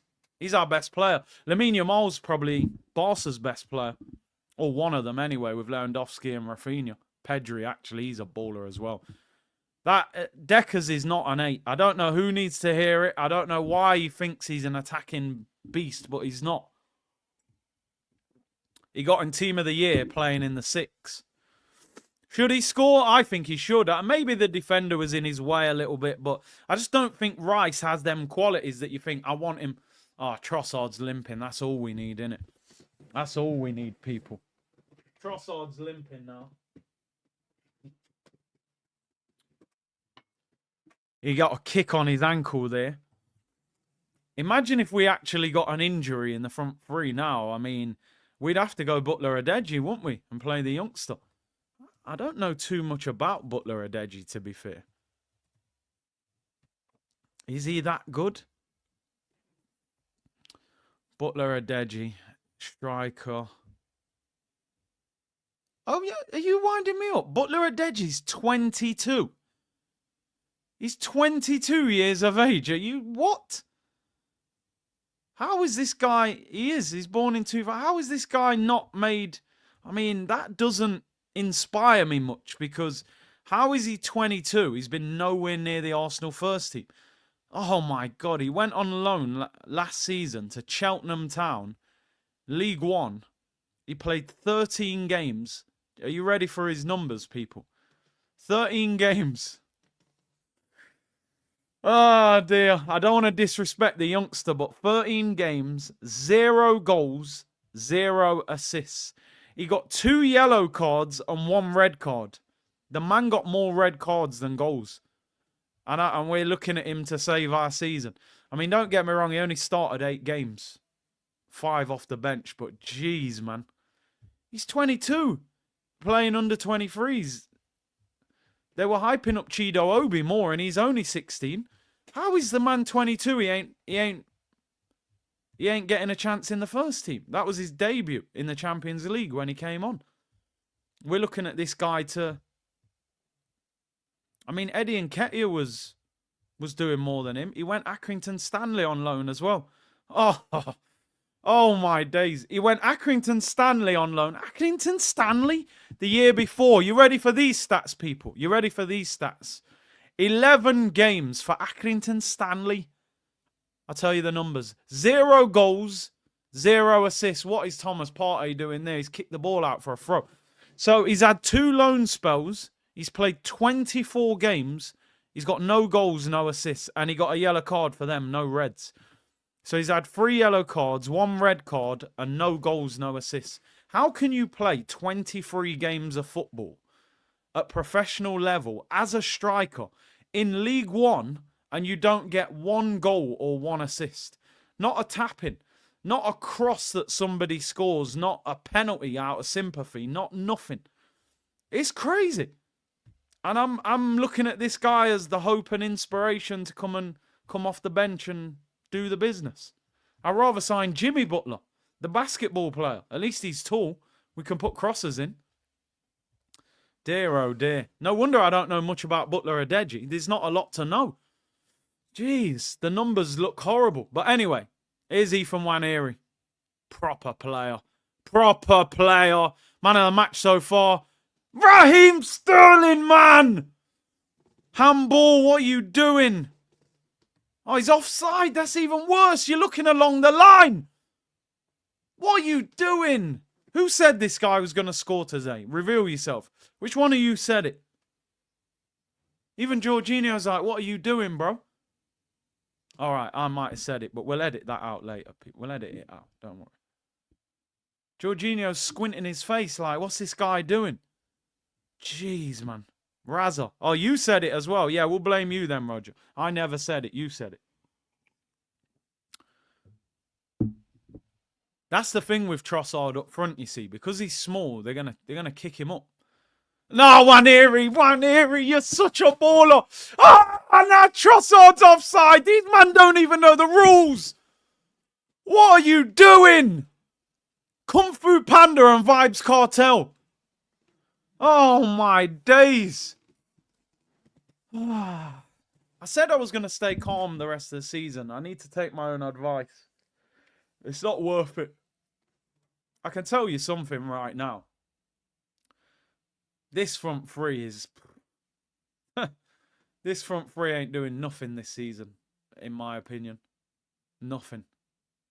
Nwaneri's the best out of the 3 of them. He looks head and shoulders above Trossard and Sterling. Jeez, man. No wonder Chelsea offered him to us. Listen, yeah, you can have Sterling on loan. Yeah, he's on 300 grand. Just give us 100 grand. Don't even worry about a loan fee. Yeah, we'll get him to... Yeah, but we're running out of time. It's deadline day. No, he's outside your training ground now, mate. He's in the car. We told him to get there just in case. Chelsea knew what they were doing. Chelsea must sit there in their office and go, right, lads, we got to balance the books. We're way over budget. What are we going to do? And they must all look at each other, smile and go, Arsenal. They go, right, oh, look at Nwaneri. You're head and shoulders above everyone. Honestly, some of you might think I'm like hyping him up. He's the best player on the pitch so far. His first touch, everything. They must sit there and go, come on, lads, let's ring Arsenal again. Partey gives the ball away again. I'm telling you, we would have signed Mudryk if he didn't fail the drugs test. Partey's having a stinker here. What are you doing? He gives the ball away, then fouls Jamie Vardy. And I think he got megged as well. He's lucky he didn't get a yellow card for that. I don't know. Yeah, Partey's... He's back in that zone, mate, where he looks like he's about 55. He can't run. Yeah, you're right, bro. It's embarrassing. We're leaning on a 17-year-old, but that's the reality of it. That's where we are. Our attack is so non-existent. Him just having pace and enthusiasm and dribbling skills is putting him above the other players. But we'll see. I did predict a 2-0 win. Let's see. We haven't really tested the goalkeeper yet. Leicester will be up for this, man. They lost at Man United in the FA Cup, but they were ripped off. You know, it was an offside goal. So they probably feel hard done by. Justin is injured. See, I told you, Sterling's ran him ragged, people. He's got him dragged. No, he hasn't. He ain't done nothing to him. There's a break in play. Partey is absolutely shambolic right now. What the F has happened to him since the City game? He was on fire, but the last few games, he's looked like an old man. Big up everyone locked in. 4,300 of you tuned in, people. Do me a favor. Subscribe to the channel. Let's get 100K this season. Get the likes up as well, people. And don't forget, we're sponsored by Proton VPN today. Scan the QR code. Use the code CurtisShawTV to get 3 months. 3 months completely free, people, on the 12-month plan. 3 months free. Keep yourself safe. Scan the QR code. Click the link in the description below, people. There's a break in play here. James Justin is down injured. Lawrence said, make that statement of Odegaard is the worst captain of all time is bang on. He's just not a captain. You know, if I was in that Arsenal team and I'm looking for leadership, I'm not looking at Odegaard for it. Like, I'm just not. I'm just not, to be honest. Totally agree. Curtis Waneri is class by far the best player. Our Proton Turkish Army Assemble. Yeah, well, I say it in a lot happier circumstances. Usually he's fuming at the end of a game because we've dropped points. Hey, I told you, look, James Justin is getting dragged. Sterling has absolutely destroyed him. I told you he was going to score and play well. No, I'm joking. Sterling ain't done nothing. I think he's tweaked his ankle when he landed. More water breaks than shots on target. Let's look at the stats. Have we actually even had a shot? It's not a great game so far, 25 minutes in. Let's look at the stats. They had a shot and DD. We had a shot on target. 1 shot on target, 2 off, 62% possession. Pretty boring game so far. How's the weather, Big C? Just had 3 days in the grill. What I would do to be in Jamaica right now. It is cold. It is raining. Grey skies, my friend. It's Trossard. Good ball there. Oh, no, again. He just that final ball, man. Darren said captain should be Gabriel or Rice. Saliba gives away a free kick there. I haven't even noticed Saliba in the game so far, to be honest. I haven't even noticed him, which is usually a good thing. Razza done him up, man. I'm clinging to that. Razza's ruined him, got him injured. 26 minutes gone so far. Leicester 0, Arsenal 0. Remember, this is a must-win game, people. This is a must-win game. Starting to, I think I say this most games, don't I? But I'm getting to that heavy eyelids point of the game where I feel like I could do with a nap. We've been pretty boring to watch today. He was looking for a free kick there. Timber gives a throw into Leicester. It is a must-win game, but we don't look great. They've got the second worst defence in the Premier League, Leicester. Trossard wins a free kick in our own half. They've got the second worst defence in the league, people. There's no excuse. Yeah, our front line is... I've seen enough already. I said I was quite intrigued to watch this front three. The intrigue is over already. This front three ain't winning nothing. Waneri, you might have a chance. Sterling and Trossard, not happening. Not happening, mate. Oh, Van Nistelrooy was chatting to Keown before the game, and they were showing the video of Keown doing the forearm smash over the back of his head. He should have done it for banter when he was interviewing him. Yeah, this is not good to watch. We're going to have to scrape a lot of 1-0s. Here's Raheem Sterling. Here's Leandro Trossard. The ball gets a deflection. Offside again. How many offsides? They probably don't even know the rules, these lot. This game is a snore fest. Absolute snore. Yeah, get your biscuits ready, people. Get the biscuits ready. Because I've got a feeling we're not going to be talking about football for the whole 90 minutes. The boring element of Arsenal has kicked in. Have I heard Drake's album? Nah. Nope. I haven't heard it at all. 30 minutes, not one corner. Would a set piece save us, people, with the two centre-backs? That's probably our best chance of scoring right now. Bro, I'm telling you, these men like they don't know the offside rule. Turn the TV off. Yeah, I will in a bit. I'm telling you. Here's Nwaneri. They're doubling up on him now. You can tell already they know he's the danger man. Well, you got Skelly. Find Sterling. I might watch it. Sterling and Trossard, what is going on? What is actually going on? I'm telling you, they don't know the rules.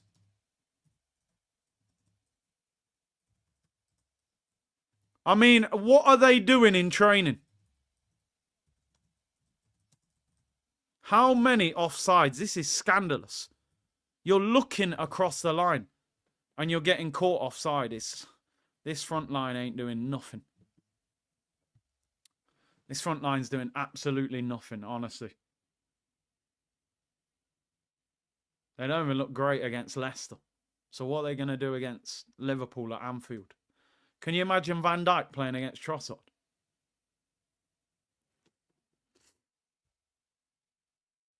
You're about to see the best of him. Maybe he was just on about his hairstyle or something, because we ain't seeing it on the football pitch. This is why I don't go to many games, people. What's the point? People say, oh, you don't go to many games. Yeah. I got better things to do, mate. And travel and watch this. You know how cold it is as well. It's like I show speed up top. I'd probably rather have I show speed up top. At least he's got blistering pace. Trossard scored a hat-trick against Liverpool. Not for Arsenal, though, mate. Not in Arteta's system. That's when he had some freedom at Brighton. And Gabriel wins a throw-in. When I turned on my stream, Sterling was rolling. Yeah. Seriously, Arteta couldn't think of anything other than this front line. I mean, to be fair, he hasn't got a lot. When you look at the bench, it's the fact he didn't do anything in the window. I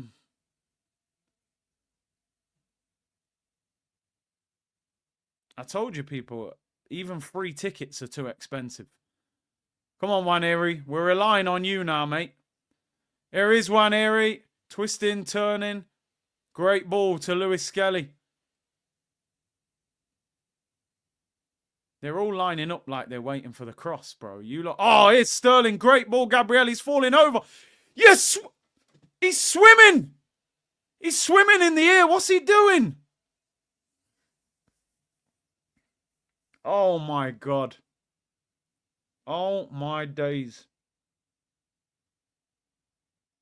Honestly, I think Gabriel would be better up front than Sterling. He's whipped it into him. He's controlled it. And then he turns and starts falling over. I thought he was doing the front crawl. I thought we had Michael Phelps.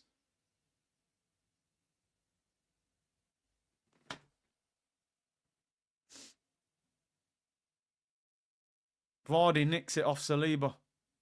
Honestly, I'm not even confident we're going to win this game now. The man was doing front crawl on a football pitch. This front line is absolutely...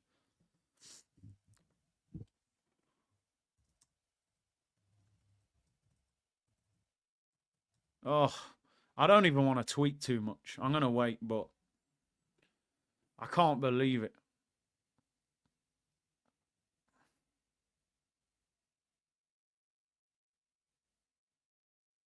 Leicester in possession.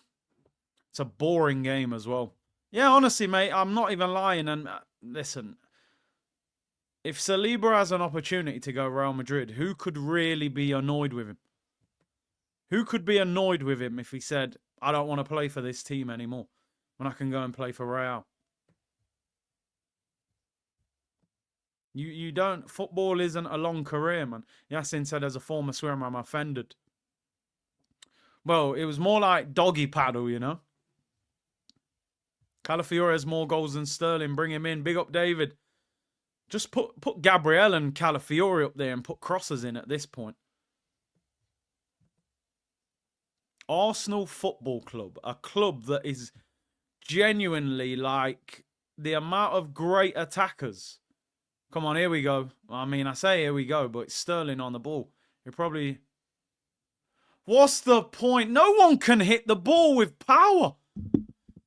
I'm telling you, like, are we playing with a concrete football? Look at the lack of power in this shot. I know it got a deflection. It's gone out for a corner. Look at that. Cruz can hit the ball more powerful than that. He's got a powerful shot. Look at that. In his New Balance, that would have bounced at least twice before it got to him. We've nicked a corner, people. This is probably our best chance of scoring. Oh, my days. I would not. There's no way I would pay for a ticket to go and watch Arsenal play this season. No chance. Not a chance I would pay to go and watch. I've only been to games this season because Comma V hooking me up with tickets. I would not pay £1 to go and watch this Arsenal team play. Because they're still going to take up my time, petrol, paying for parking. Man can't even hit the ball with power. But anyway, we've got a corner. Gabriel and Saliba. This could be our best chance of scoring. Ball's whipped in. It's punched away by the goalkeeper. Still up in the air. Leicester clear it. Goes out for a throw-in. Snorefest, people. Bring the donkey back. I've seen enough, said Incognito. I told you, this is what is going to happen. We're so bad, you'll start thinking that we need Havertz back. That's the problem. Look at the state of us, man. Look at the state of us. We can't even...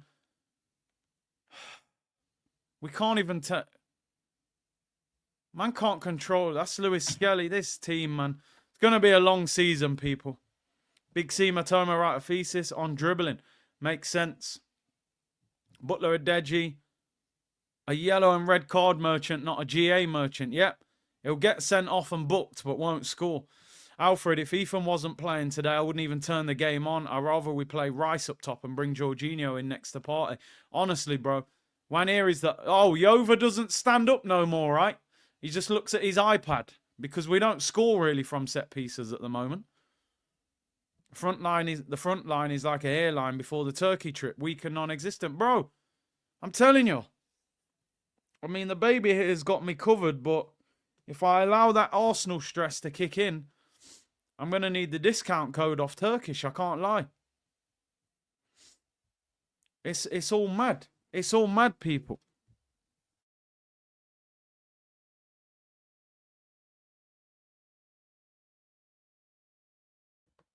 Lights banging my eyes.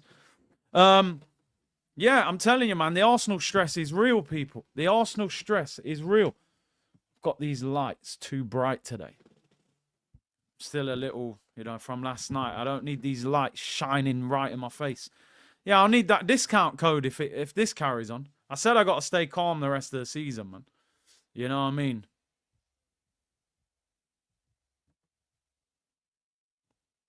What's your all-time top 5 favourite rappers? That's a very difficult question. I could tell you 3 that would be in there. The 3 that would be in there would be Tupac, Nas, and 50 Cent. 50 Cent's still one of my favourite rappers. Old school 50, not so much the new stuff. Nas, for me, lyrically, just one of the best. His voice and everything.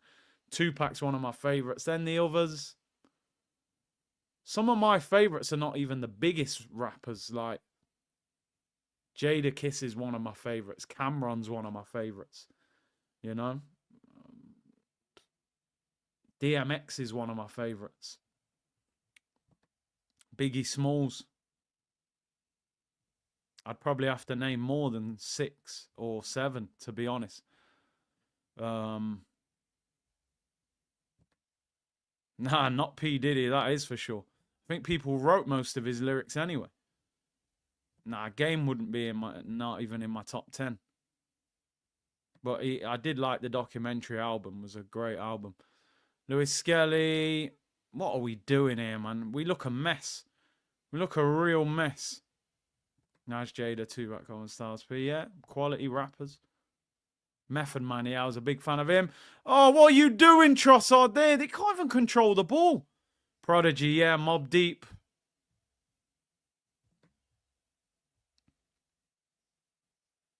DMX for that pain music, you know what I mean? This is a terrible game. This is an absolutely dreadful game. That Dubai trip definitely didn't help this time, did it? It didn't do anything. They tore hamstrings. Look at Odegaard looking for that scoop pass again. You can't play 15 1-2s. They got no idea how to break Leicester down. I'm telling you now. Leicester have just got 10 players behind the ball. They got no idea. Oh my, I'm telling you. This is crazy to watch. Without that high cross, they are short of ideas. It's awful to watch.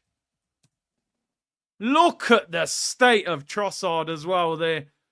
Trossard and Sterling, disaster class first half.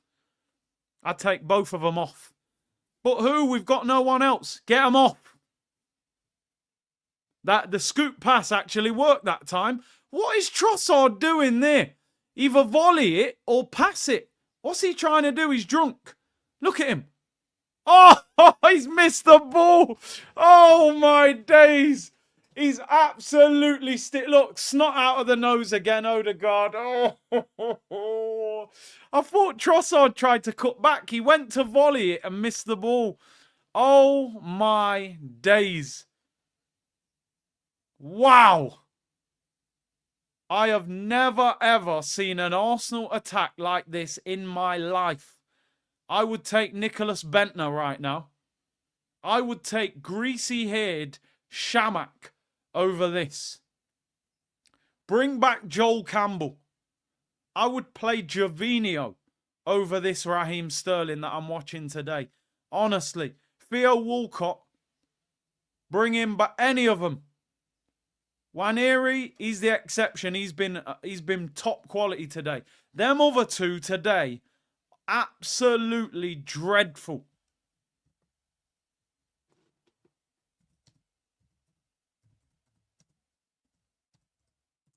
Trossard and Sterling are having stinkers. Absolute Reggie blinkers, mate, they are having. We can't win anything with them two in this attack. We just can't. Absolutely awful.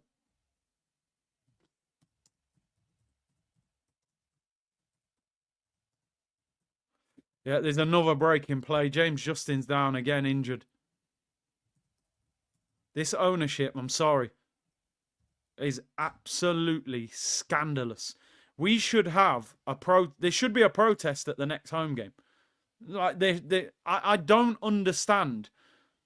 The thing that's fascinating me, I don't understand why there is an uproar about what's happened. I can't understand it. How can you watch this attack and think, well, you know, at least they tried to get Watkins. It's an absolute scandal. It's a scandal, people. I'm getting the email. It's an absolute scandal that these lot are getting away with it. I can't believe that they did not buy an attacking player. And you want me to rely on a youngster, Butler Adeji, who hasn't scored a goal in 24 games in League One.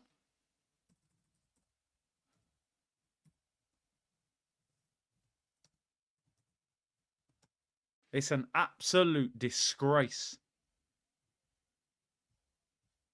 It's an absolute disgrace, people. Fans should be protesting. Look, David Raya, what are you doing? Man's on the edge of the penalty area. This is one of the worst attacks I've ever seen at Arsenal. Did the goal thing come on? No, we definitely ain't got a goal. Why does that always do that? It just randomly pops up. I wish there was a goal.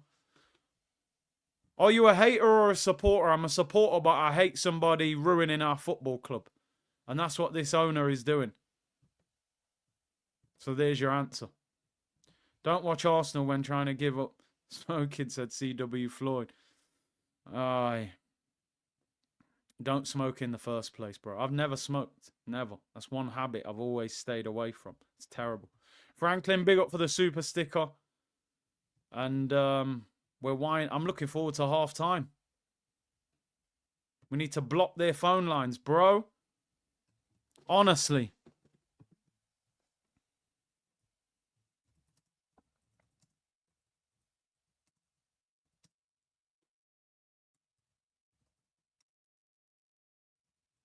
Here we are on the attack.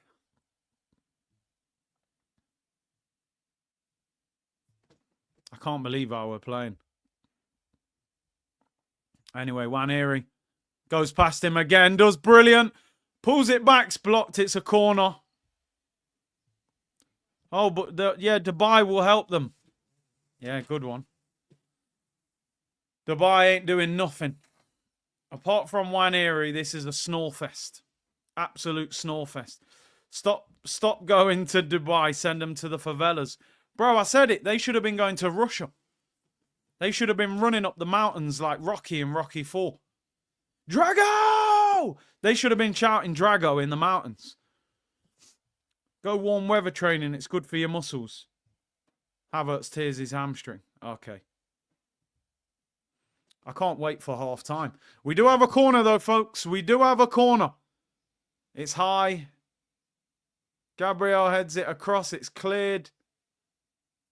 Sterling puts it back in. Goalkeeper collect. Do us a favour, ref, and just blow half time. No, I don't even. This game is absolutely dreadful. South London's fine. People are just sheep. Support blindly. Think the club ish rainbow. It's disgusting how an elite team has been left by this. Left like this.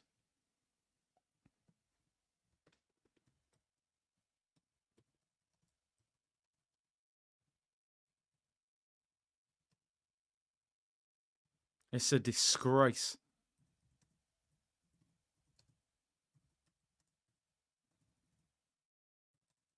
It's an absolute disgrace. We're a minute into time added on. There's nothing to talk about. Sterling. Oh, he's dribbled the ball out of play. Razza. I'm convinced Chelsea sent him here on purpose. He's an agent.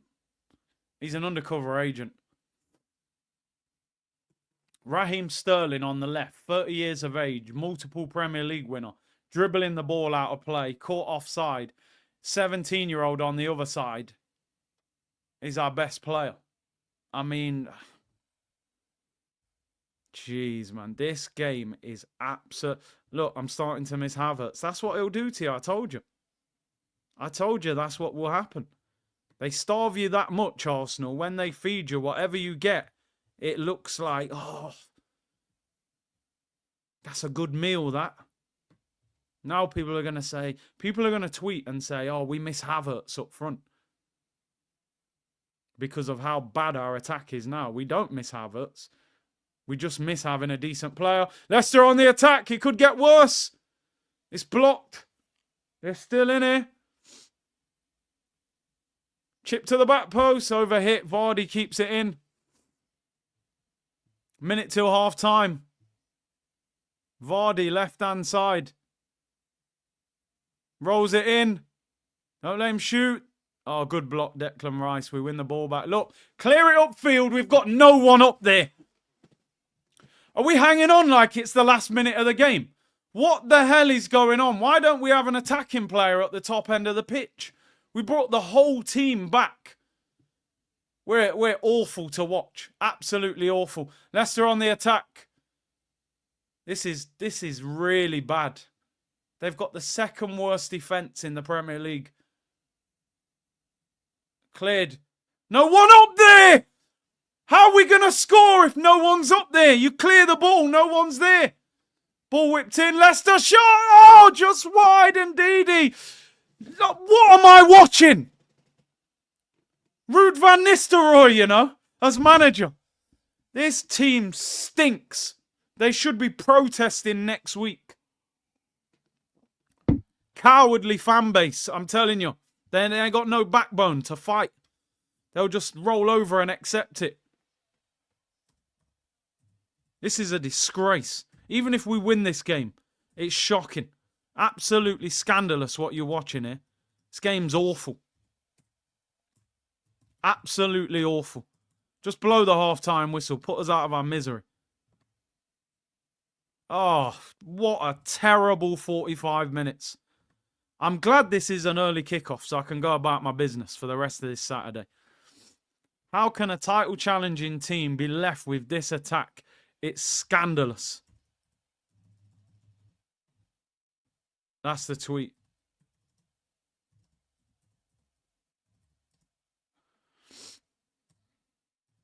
Trossard and Sterling are having absolute stinkers. No way we can win a trophy with this attack. Not a chance.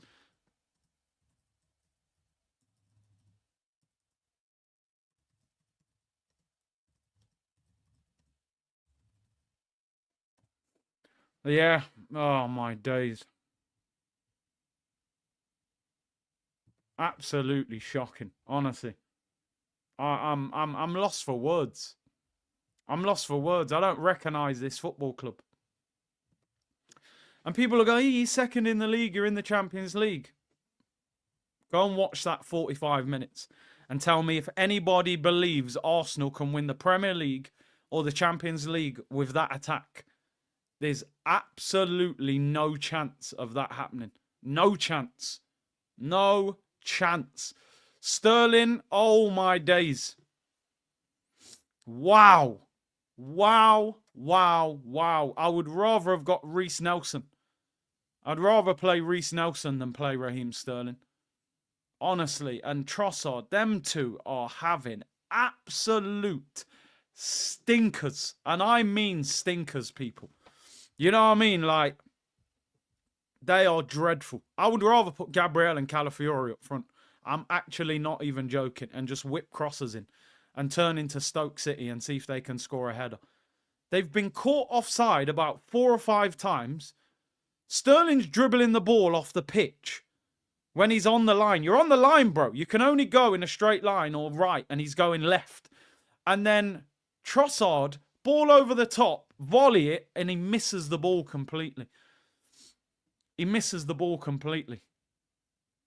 Liverpool could lose 5 games in a row. We're still not catching them. Because we're dropping points, trust me, this season. Plenty of them as well. Oh, wow. My eyes are hurting watching this. My eyes are like, what are you doing to me here? Why are you making me watch something so bad to watch? This is just... I said this the other day and people thought I was joking. I had more fun watching this team when we were finishing 8th and winning the FA Cup. We weren't very good, but I knew what we were and I could accept it. Not accept it as in think that it's good enough, but I knew what we were. We weren't a good team, but we still won an FA Cup. We still had an elite striker. There was still some fun in watching that chaotic football. I'm not saying I want us to be 8th. There's no positive of being 8th, but what I'm saying is when you get better, you're meant to see improvement all around the board. Our football is absolutely terrible.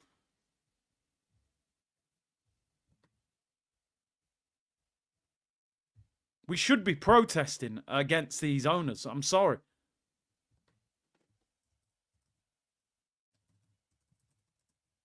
I'm gonna tweet genuine question. I'm gonna put it out genuine.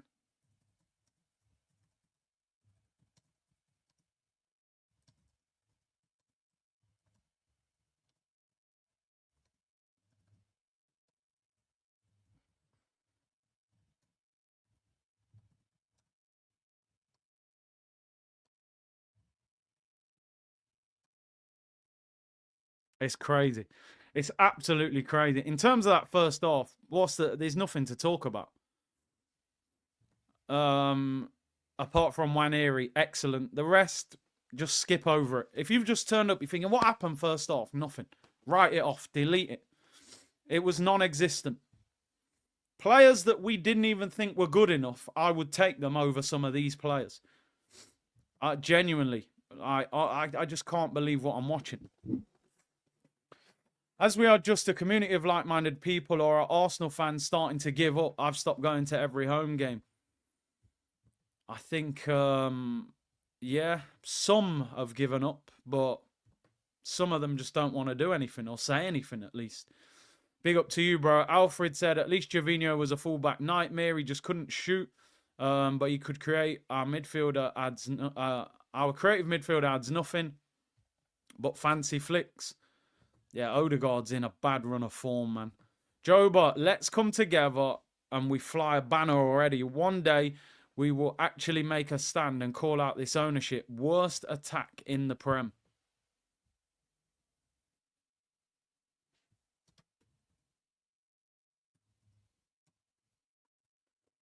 Yeah, nah, listen. Something's got to happen, bro, because this is insane what I'm watching. It's some of the worst Arsenal attacking I've ever seen. Now, listen, we could win the game. We could win the game 1-0. It will cover up the cracks. Yeah, but we won. But you can't maintain playing football like that. Pritesh, big up to you for becoming a member. Really appreciate it. DR said, put Calafiori up top. He scored 2 absolute worldies this season already. We might have to. Brian, wrap this game up. Second half is cancelled. Dreadful. Arsenic, sign Van Nistelrooy as player coach. 2 problems solved. Oh, dear. Zavir said, bro, we are so... Why don't we buy some free players? At this point, Carlos Vela looks a decent signing. Get Pogba, man. Get Pogba. But Arteta's scared of personalities like that. Joba said the team was not good enough before the summer window, not good enough after, got worse during the season, and did nothing to salvage it in January. But fools and idiot fans and ITKs will justify they didn't want bodies or to affect the summer.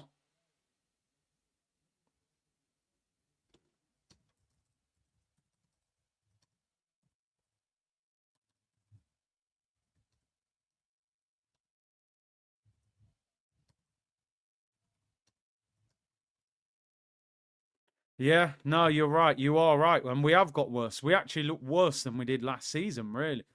White Gloves, stop buying merch, stop buying tickets. While I'm wearing merch at the moment, so... But this was from 2 or 3 years ago. But, bro, you're right. They need to keep the stadium empty. 10 years before the Kroenkes, 3 league titles, one of them invincible, 4 FA Cups and a Champions League final. Plus, we had incredible players all over the pitch. These owners have destroyed us.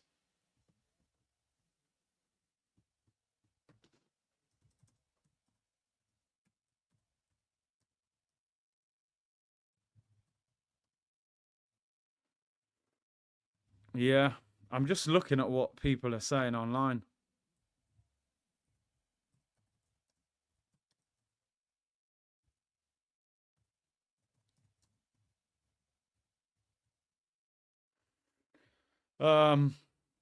That's crazy. 10 years before, 3 league titles, 4 FA Cups, 7 trophies, and a Champions League final.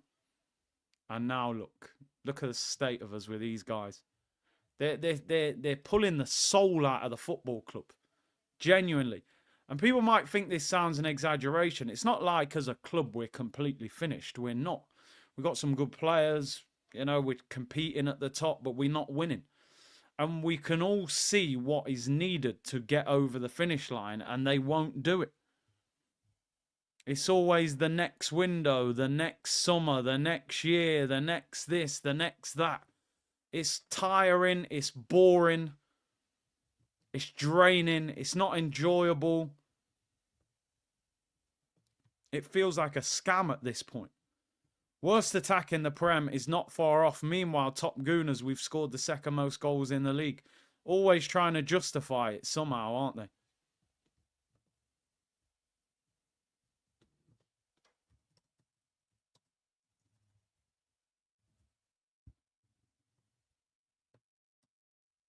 But, you know, you need people to take a stand. Joba said, if I see another fan say the ownership has invested, oh, God. We are a self-sustaining club. The owners have not done anything out of their pockets, no ambition. And you know the thing, right? It's like you can be a successful football club without spending that much money out of your own pocket. Because Arsenal are a money machine. They make millions and millions and millions of pounds. It's about doing the right thing at the right time. We were desperate for players. If we'd have signed, let's just say, for example, we signed Asensio and I'm thinking of loan players. Let's say we signed Asensio and Matisse Tell, right?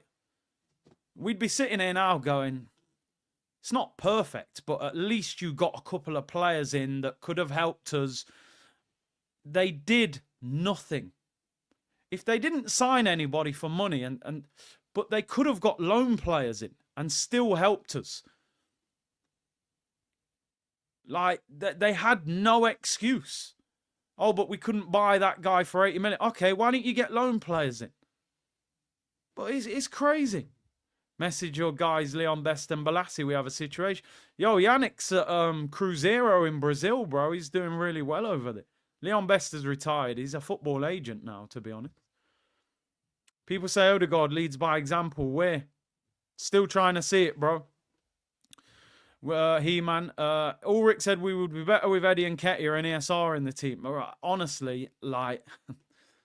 You guys know I was not a fan of Eddie and Nketiah one bit. If you said to me right now, Trossard and Sterling, you can swap them for Eddie and ESR, I'll do the deal. I'll do the deal. Just because Eddie's a striker and ESR can actually dribble. I'll do the deal. This Raheem Sterling loan is a Denis Suarez, Willian level loan. He's going to be a player you talk about in a few years and you go, remember when Sterling was on loan at Arsenal? You go, wow, Chelsea done us dirty again. Another one from Chelsea. Again, another question that I always ask. What have Chelsea got over Arsenal Football Club? Why do we keep signing players from their dustbin? It's not like we've gone to Chelsea over the years and said, yo, we're signing Hazard. We're signing N'Golo Kante. We're signing Diego Costa or Drogba. We're taking, oh, can we have your Yossi Benayoun on loan? Can we have your David Luiz at the back end of his career? Jorginho at the back end of his career? Peter Cech at the back end? Or Raheem Sterling? What the hell are we doing here? What have Chelsea got over us? Have they borrowed us money in the past or something? Forever a Gunner said, Curtis, I'm thinking what will happen to Nwaneri. If Saka comes, where will Arteta play him? He'll bench him. He'll bench him. He shouldn't, but I bet he does. Fret not, there will be new merch drop this week, says Doctor. Bro, we've had 2 this week on the back of getting knocked out of the Carabao Cup. Amici Bernard, big up, man, said, the only good thing about this match is that it helps me to sleep. I have insomnia. My first super chat, though. Big up, C. I appreciate that, man. Big up, everyone. Listen, we got 5.5K. Arsenal are putting us to sleep. My eyelids feel like concrete. And the football is absolutely dreadful. But the community, you've showed up. You're legends. I appreciate your support. Make sure you subscribe to the channel. And get those likes up. What are we on? What is the like count, people? We are at 1.5K likes. Come on, let's get that to 2K likes by... No, we're at 1.7 now. Let's get that to 2K likes by the time this second half begins, people. Joba, the reality is the bodies available in the window and market opportunities are far better than the dross we have. But sure, let's not affect the summertime. The summertime. I just sit back and unwind. Summer. These lot, man. We're travel agents, people. I told you. They're all interested in the summertime. The summertime, people. We have got, at the moment, and I do not include Ethan Nwaneri when I say this, we have got one of the worst attacks from any so-called big club in the Premier League on the pitch at the moment. Apart from Ethan Nwaneri, who's been excellent. This attack is a scandal, what you are watching. I'm looking at the Premier League table here. Liverpool, I mean, their second choice attack's better than ours. Their first choice attack is Gakpo, Diaz, Salah. That's way better. Their second choice attack is Jota, Nunez, and Harvey Elliott. That is a better front three than our attack that's playing right now. That's their second choice attack. Forest attack, way better than ours. Hudson-Odoi, Elanga, Chris Wood. Chris Wood's got 17 goals. Chelsea's way better. Cole Palmer, Jackson, Neto, even though I don't rate Jackson. City, way better. Mamouche on the bench as well. Newcastle, head and shoulders above ours. Bournemouth, theirs is probably better than ours. Evan Nielsen, Semenyo and Clivert, way better. Brighton, way better. Danny Welbeck would get in this team. João Pedro, Mitoma. Villa, way better. Their starting front three is Leon Bailey, John McGinn and Watkins. Their second choice front three is Asensio, Rashford and another winger. That's better. Fulham's is better. Brentford's is better. Palace is better. I'd rather have Mateta and Eze. Man United's is... Theirs is bad. I can't lie. I don't like Man United's. Tottenham's is better. Son, Solanke. Honestly, the list goes on. We've got one of the worst attacks in the Premier League. I'm not even exaggerating. But anyway, second half underway. Try and stay awake, people. Try and stay awake. And don't forget, people, the show is sponsored by Proton VPN. Big up to them for supporting the channel. Scan the QR code. Link is pinned in the description below. You get 3 months off, people, on the 1-year program if you use the code Curtis Shaw TV. Big up to Proton. We'll be working with them hopefully for the rest of the season as well. And if we drop points today, I might be shouting Proton like Turkish does at the end of his shows, because if we don't win today, honestly, this may become an NBA channel tonight. All-Star Weekend, people. I'm telling you. Put Raheem Shillings back on the plane. Just drop him off at Stamford Bridge and leave him there. Big up Final Boss. Man United enjoyer said, remember, Big C, this project will go bang. It already is going bang, mate. It already is. It's blowing up. Out of control. They have no control of it. Mr. Modder, are there no academy players better than Sterling? Well, Nwaneri. But obviously, not many others is the problem. Second half underway. It can't be as bad as the first, or can it? Could it get worse? Could we lose? Your money is on Shaq's team. Yeah, his team's way better. Timber, is that a corner? No, goal kick to Arsenal. Proton Rage package incoming, bro. Download Proton now. Scan the QR code. Oh, hey guys, be excited. Phase 5, trust the process. Dear, oh dear. Big Steve said, honestly, Curtis, I'm 32 in May. 20 years plus no league title or Champions League, fam. Don't worry though, mate. We've got 2 community shields in the last 5 years. How can you not enjoy that? Here's David Rail. 2 dinner plates. Oh! Oh, he nearly got caught on the ball there, Partey. Jordan Ayew fouls his Ghanaian international teammate. Mohammed said we have to play with some urgency and move the ball faster. Listen, for all the disappointment and moaning about that first half, which was absolutely dreadful, they have got to win a game of football. We've got to just win a game of football today. Even if they win 1-0, we don't watch the highlights. We don't talk about it for a long time. We've got to win.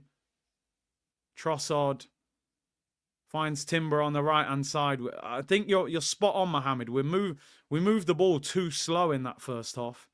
We've got to play quicker. Here's Lewis Skelly. Clips it in. That's a nothing ball, bro. It's just not the right ball. Goal kick. Curtis, how did you not pull your hair out listening to that Marty fella? Listen, you know one thing with me, people? I don't get annoyed by someone's football opinion when it's different to mine. It doesn't annoy me. what I do, I talk to you and think, why is your opinion like that?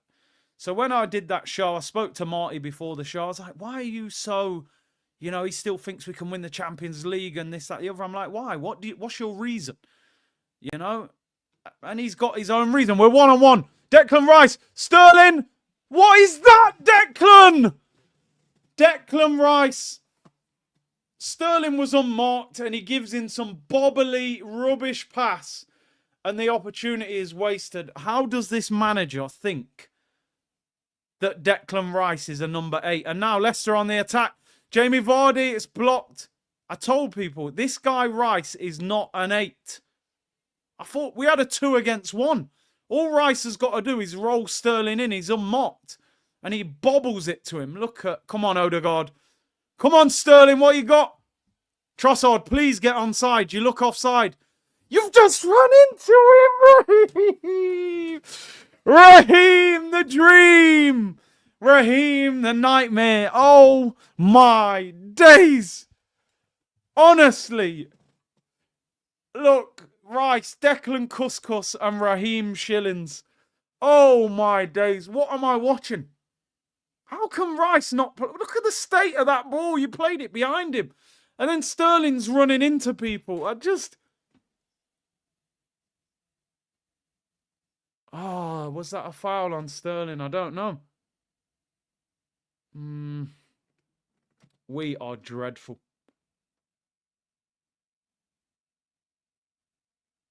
We're absolutely dreadful. Honestly, man. I can't believe what I'm watching. You've got a number 6 in the 8. Rice is definitely a 6.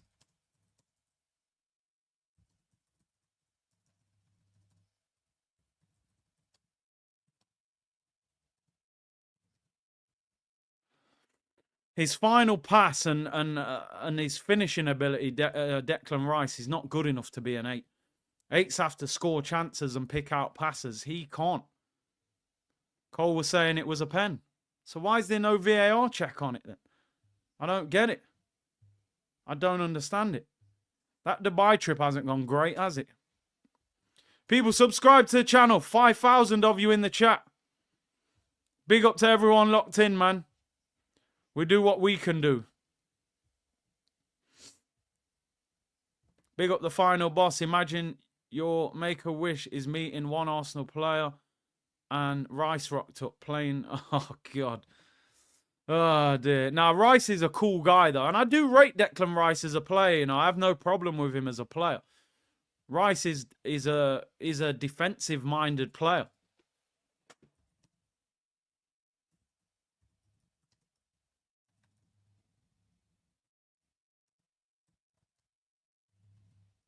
He's not an attacking player.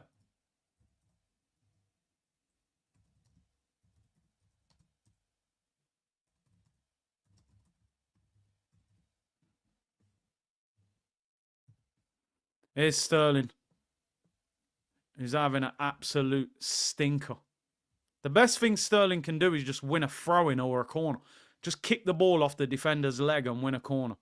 That's all we can get right now from him. Charles Watt said it's a phase 5. He's on the payroll, bro. Corner to Arsenal. That was a decent ball from Odegaard. Raheem Shingles. Oh, my days. That is outrageous. Man said Raheem Shingles. That was a nice ball from Odegaard. If he had a little bit more power on it. OGD said, Arteta wasted money and wages on Havertz, Vieira, Marino, Calafiori. Owners are justified if you'll call them businessmen, not fans. More money. Arteta out. Chris said, Rude is going to come out with a plan to score. Your centre-backs need to come out with their eyes open. Bro, we need the centre-backs to score from this set piece. Declan Rice whips in a corner. Flicked away. Goes out for a corner on the other side.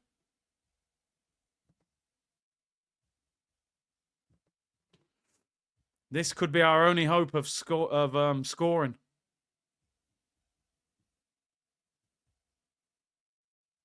Tell me why Gunners didn't take Rashford. I would have took him. But we had 2 loans, didn't we? We would have had to sign Neto on a permanent. to get Rashford on loan, or we'd have had to sign Rashford on loan. And I don't think Arteta wanted either one of them. I don't think he would have wanted to sign Rashford on a permanent. And he wants that Garcia as the goalkeeper. Corner, near post. It's cleared. Leicester win it. Oh, man. Oh, Rashford's way better than... Rashford is better than Sterling. He's better than Trossard, in my opinion. He's better than Havertz, in my opinion. I honestly think he is. He would be better in our team. But, yeah. He's probably got that personality the manager don't like either. Give Rice... Oh, no, I like Rice. I've got no problem with Declan Rice. It's not like he turned up and said, play me in the 8. He's one of the best number 6s. And you're playing him in the 8. I've never... you don't see Rodri in the 8 role, do you? You know? What a shocking mid-fest to watch. Bro, it is. It's a mid-fest, bro. Rashford is lazy, Curtis. He won't do any defensive work. It's funny. I saw Man United fans going mad online because he, in that game where he came on against Tottenham for Villa, he was working hard and they were like, well, how come he hasn't done this for ages for Man United? Timber gets a whack in the back of the head there. He's on the floor. It might be a little break in play here. I've always said he needs a new environment, you know. King said, as you say, Arsenal starve us to the point we take breadcrumbs. Hated the idea of having Rashford. Now I would have him. If not, at least Asensio, Mawani. Also get Yova off my screen. It's just annoying at this point, isn't it? Just do your job and sit down, bro. Like, why is Yova always on the screen? We're not interested. He's a set-piece coach. Just do your job. Do your job. That was my Roy Keane impression. Apologies. Cope said, Liverpool fans watching the game rubbing their pot. Bro, they might as well book the parade. Let's be real. Liverpool fans might as well book the day off. Sometime at the end of May, beginning of June. Get the parade ready. I think Liverpool might even stroll to the league title. I'm not even sure this will end up going like right down to the wire. Look at the state of this attack. You said Mawani was trash. I don't rate him. I honestly don't rate him, but he's doing well at Juventus, but I don't rate him. I've seen Tammy Abraham go to Italy and score goals, and I think he's trash as well. Different leagues, different styles, innit? We've seen it. Remember when Forlan went to United, he couldn't hit a barn door. He went to Spain, he was banging goals in for fun. Oh, Timber gets absolutely clattered. This guy's getting whacked from everywhere. Kicks him down. Jordan Ayew. Timber always worries me, man, when he's injured. Well, not injured, sorry. When he gets kicked, he's on the floor. I'm always like, I hope it's nothing serious. Sterling is the biggest scrub. He's just terrible. He's awful. Big up Sebastian. Joba said, my response to your super chat is, why would businessmen hire an inexperienced manager, trust him with their beloved money? Lunacy, KSE out. All they wanted from Arteta was save us money, get us in the top 4. And he'll do that. He's reduced the wage bill from when he took over. So the wage bill's lower. They're making more money. He's ticking all the boxes. And he shields them from, yo, who's this Donny, man? Yo, man's doing mad tricks for Leicester. Who is that? Who is that guy? El Canoose. Yo, I respect that. I mean, look, he overran it, went out of play, but I like that. I'd love to see someone doing that in the Arsenal team, to be honest. I don't know if Arteta's system will allow that. Partey finds Sterling, surely, please. Is he onside? Do something, anything. Anything! Gives it back to Partey. What are we doing here, man? He'll scoop it over someone's head. Pillow foot. What's the point shooting? You've got no shot power. It's blocked. Come on, Odegaard. Pick someone out. Sterling's in space. No. Corner. That's all we can rely on now. Set pieces. Let's sign him. Yeah, well, I like the skill anyway. Oh, it's a corner anyway. We just need to We need to win this game somehow. 0-0. Let's just nick it 1-0 and get out of it. It's not pretty to watch, that's for sure. Neil said he needs some black coffee. He's struggling to stay awake. Bro, this is what Arsenal do. Come on. Set piece FC. Get us out of the mess. Whipped in by Rice. Flicked on. Goes out. I think that's another corner. They're appealing for a foul, but it's a corner. Man are saying sign Thierry Henry even now. Pathetic football. Are you not entertained? Are you not entertained by this, Andrew? I mean, I'm fighting myself here trying not to fall asleep. It's an absolute snore fest. Come on. Set piece FC. Gabriel header. Whipped in by Rice. Headed away at the near post. And he gives away a foul. It's a free kick to Leicester City. 31 minutes to go, people. Are any slim, tiny title hopes going to disappear for Arsenal today? If you can't beat Leicester, forget it. Absolutely forget it.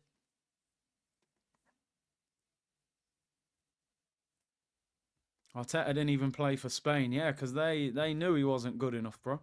They had absolute ballers. Busquets, Iniesta, Xavi. Is this a new ref? Yeah, I thought I hadn't recognised this ref before. But big up everyone locked in, man. Over 5,000 of you tuned in. Really appreciate your support. I'm sure a few of you are the ops waiting for the meltdown. Come on, Arsenal. This is a chance. Go the other way. Ethan Nwaneri. Ethan Nwaneri over the bar. I think it might have even clipped the crossbar. Rice is moaning at him. Yo, let him shoot, man. No one else shoots. He's probably the only one that can shoot. Rice won the ball back. Partey rolled it into Odegaard. Nwaneri cuts inside the defender. Oh, I think it clips the crossbar. Listen, I don't mind him shooting there. Oh, wow. Honestly, he's our best player. He's our best player. Rice is moaning because he was in space, but he's clipped the top of the crossbar. Tries to bend it in the far top corner. The guy's class. If that went in, oh my days, what a goal it would have been. Nwaneri's our best player. I'm just letting everyone know that. Jurriën Timber driving run into Trossard. That's a foul. Ref! Oh, Trossard, man. You've tried to play him. I thought it was a foul, though, to be honest. Ref says get up. I feel like... Oh, Vardy there. I feel like you should be a bit embarrassed if you're Trossard and Sterling. And this guy comes in and he's better than both of you. They're appealing for handball there, Leicester. Karius gets to the byline. It's a corner to Leicester. Nervous. Anything can happen from a set piece.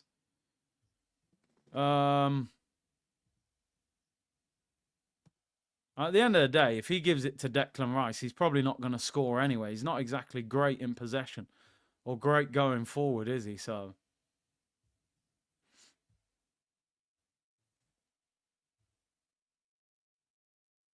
let's see what happens. Corner to Leicester.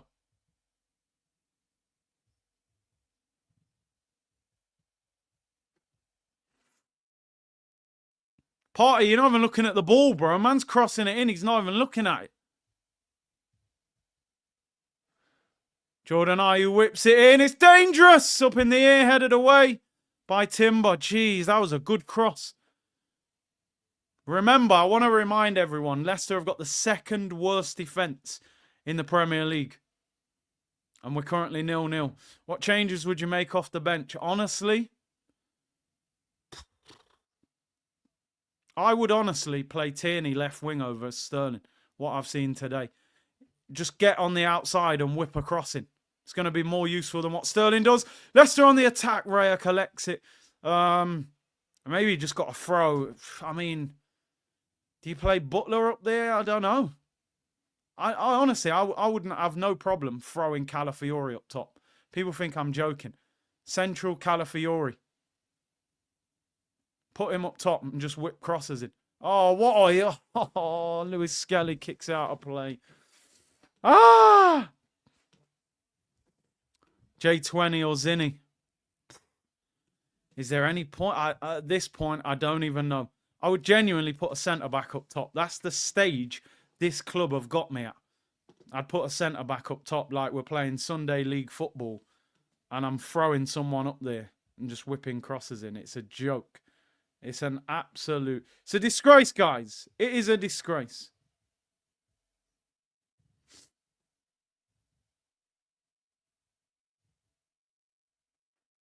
Leicester 0, Arsenal 0. 86% possession for Arsenal in the last 10 minutes. Was that 10 minutes or 5 minutes?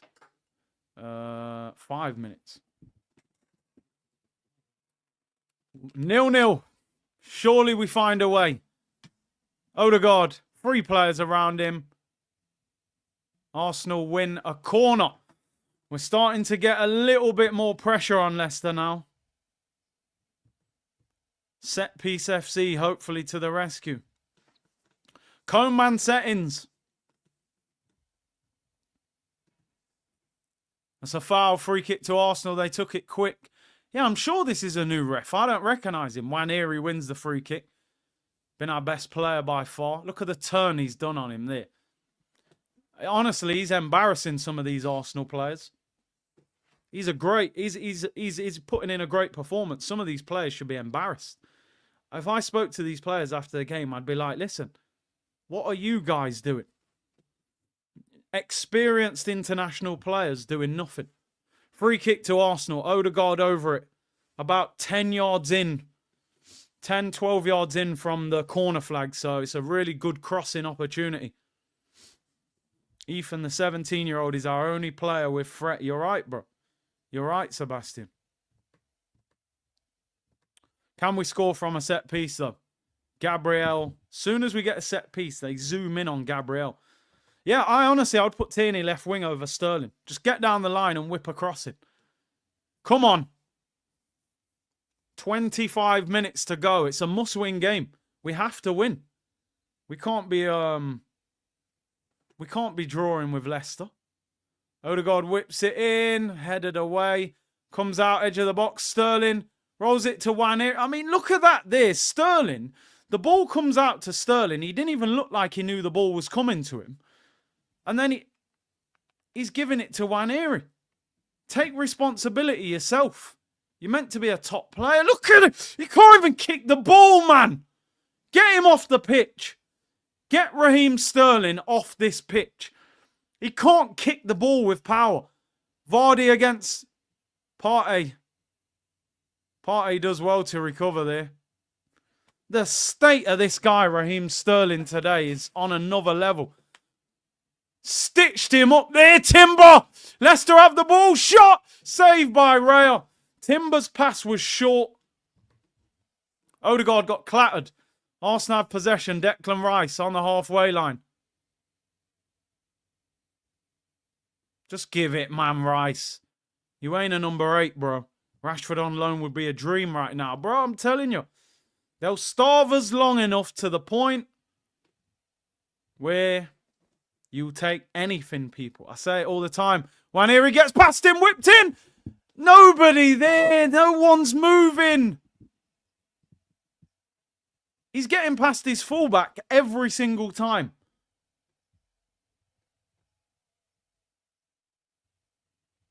He gets past him every time, Waneri.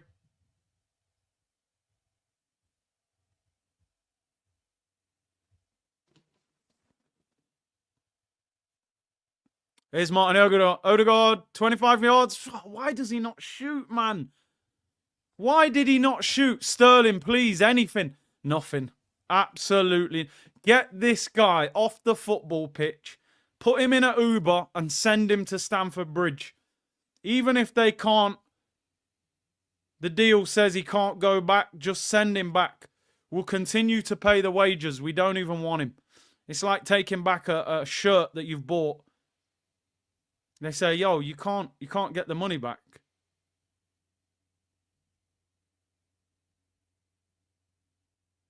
He's saying no.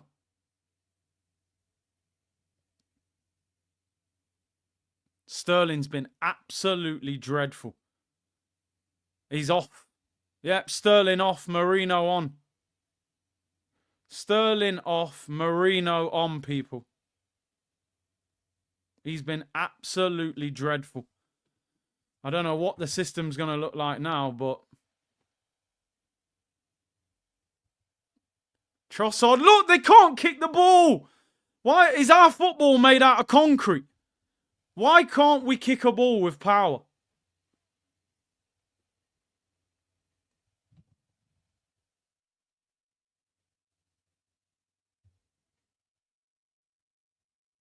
I reckon Odegaard, how are they going to set up now? We've only got one winger on the pitch. I don't know how that's going to work.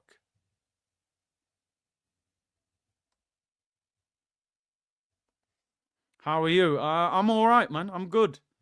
I try not to let Arsenal ruin things, you know. That's my plan of how to deal with things. Don't let Arsenal ruin your weekend. He's clapping. I mean, listen, it's one area you got to encourage him. I understand it. He's had a great game. It's a great turn. He should have drilled it across. Robert Peter says, bro, ever since I came across your channel all those years ago, I really watch an Arsenal game. Much prefer tuning into your channel. So much higher quality than what Sky or BT provide. Hey, I appreciate that, man. Humbled by that. Thank you very much. Thank you very much. So you're not enjoying this garbage, no? Sterling has dropped a 0 out of 10.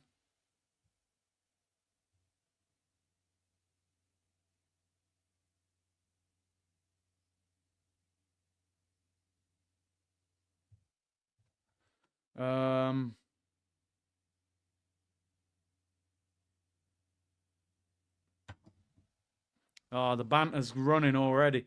20 minutes to go, people. It doesn't even look certain if we're going to win this game or not, to be honest. I think we'll nick it. I think we'll nick it. But if we don't, it's a shambles. Oh, ball whipped all the way across. No one gets on the end of it. Watching from Canada every week says, oh, man. Chats are flying in. There it is, Rob. Big up to you, Rob. Mute the TV commentary, our viewers. The audio, keep up the great work. Let me commentate properly now.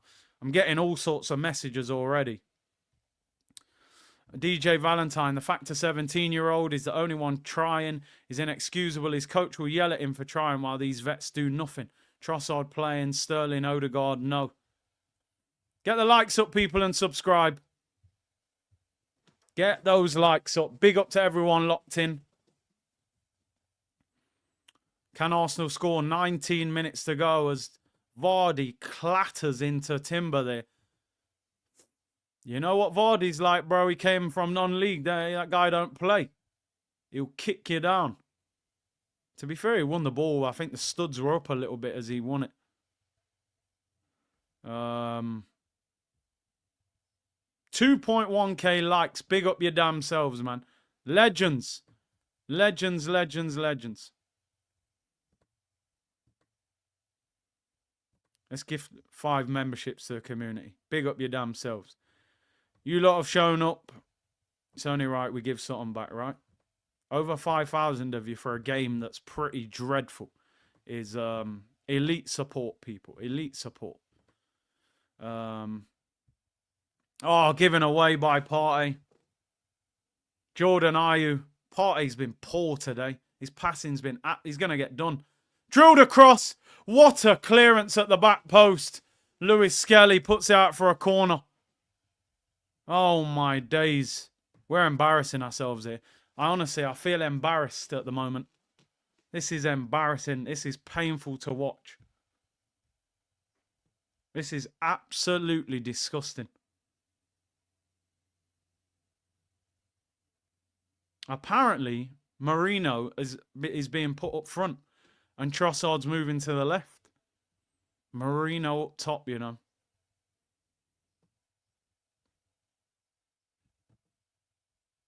What a clearance that was by Lewis Skelly at the back post. Corner to Leicester, whipped in. It's bouncing all around. Oh, we've managed to clear it. 17 minutes to go. This second half's flying. 0-0 with Leicester. Oh, my days. This is unbelievable, what we're watching. It's unbelievable. We've got to get out of here with a scrappy. I was going to say scrappy 1-0, but we've hardly tested the goalkeeper. Leicester look like they believe they can get a win. They're fighting for their lives. These relegation threatened teams, man, they're not easy. They'll battle. Predicted this as a 1-1. Telling you we'll struggle for top 4. Throwing to Arsenal down by their own corner flag. It could be a top 4 race at this point. Arsenal paid nothing for Sterling and still got robbed. Thing is, bro, we're still paying him 100 grand a week. 400 grand a month for what? We got him at the end of August. September, October, November, December, January. Halfway through February. 400, 800, 1.6, 2 million and a half. We've paid him like 2.2 million in wages. So it might be free as in no loan fee, but we've paid him 2.2 million in wages plus bonuses. Calafiori's coming on.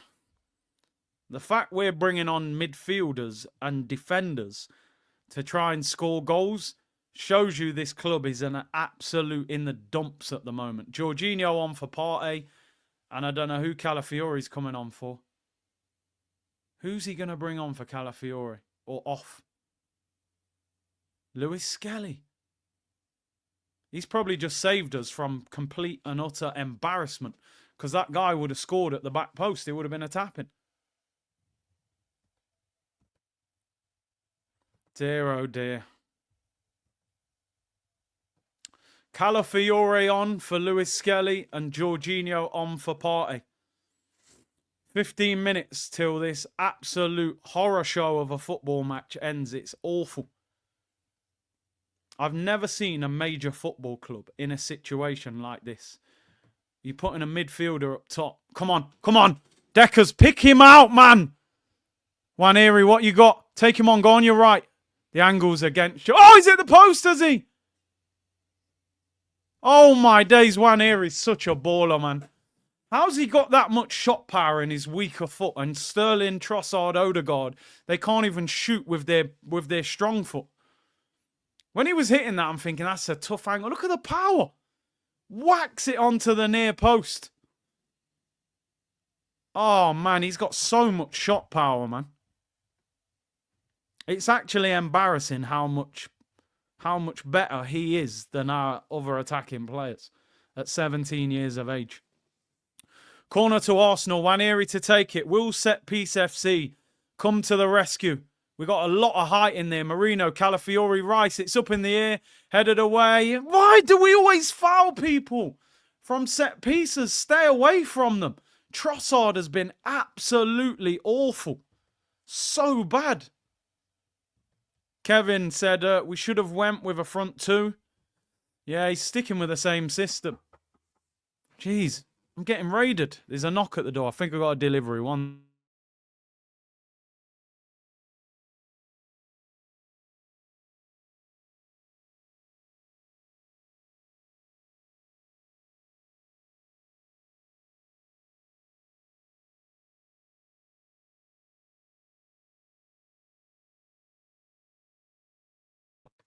More merch.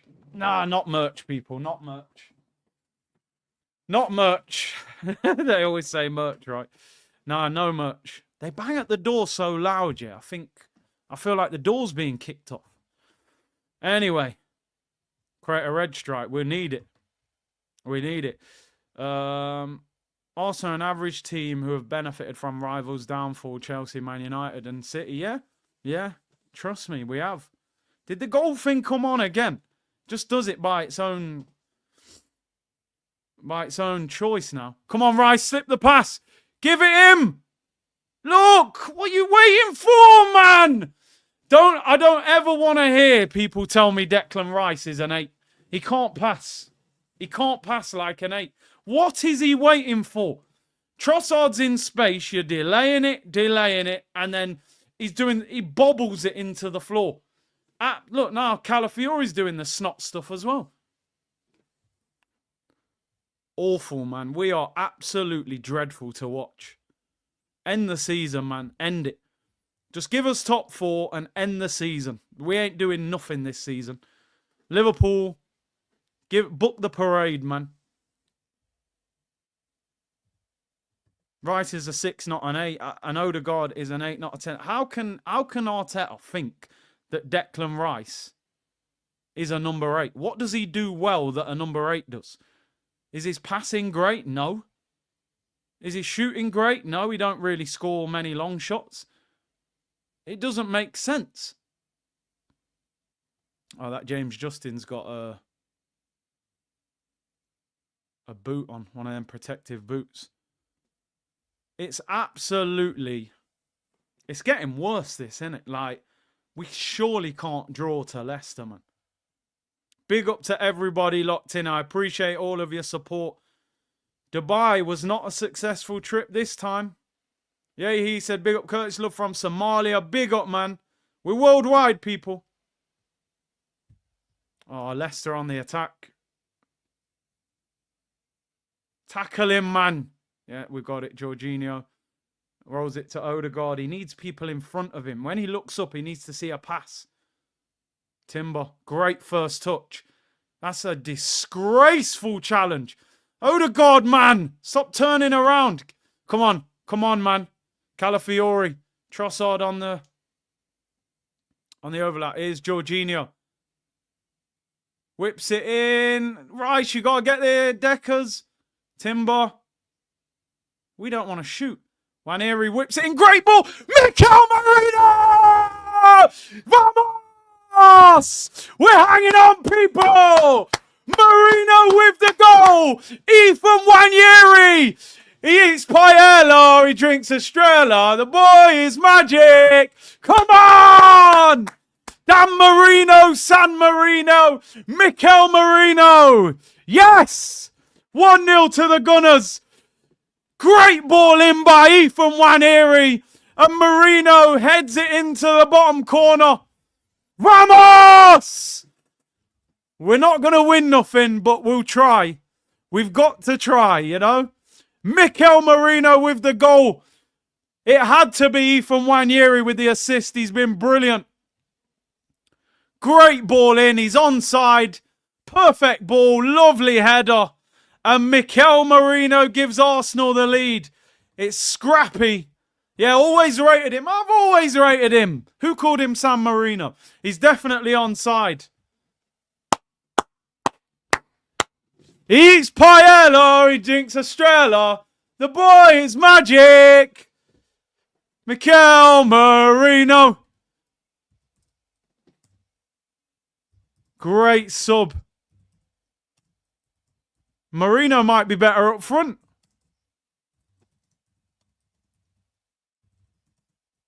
Come on!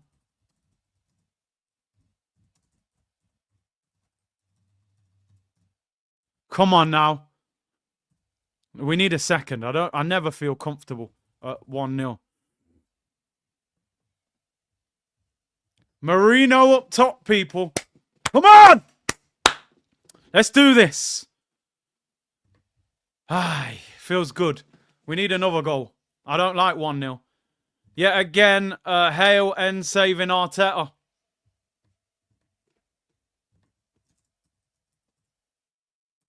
I think it's time to put Waneri in your FPL teams, people. Because he is going to get assists and goals. He's a baller. He's an absolute baller. Put Waneri in your FPL team, and he'll be cheap as well because he's a youth player and he just come through. Leicester on the attack. Don't do anything stupid. You've just scored. Ball out wide.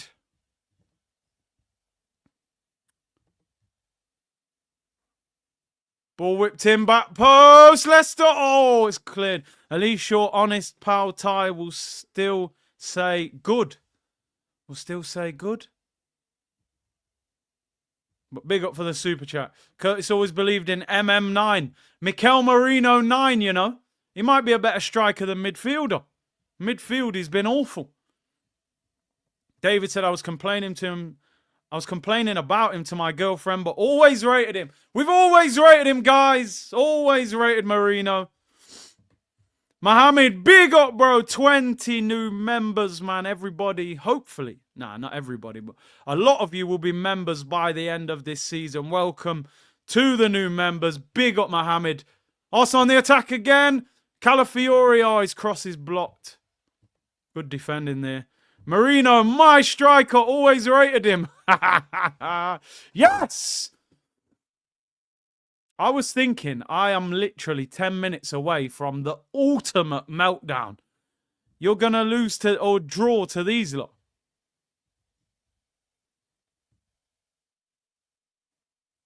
Marino. Look, Bleacher Report hyping up Nwaneri, man. Ethan Nwaneri is the man. He's the guy, people. I'm telling you, he saved us today. There's a foul in play there. Odegaard caught Samari in the face. Samari at one stage was being linked with Arsenal and big clubs. He stayed at Leicester for years. Big up Nicholas with the super sticker, bro. Really appreciate it. Nearly 6,000 of you locked in. Get those likes up, people, and subscribe to the channel.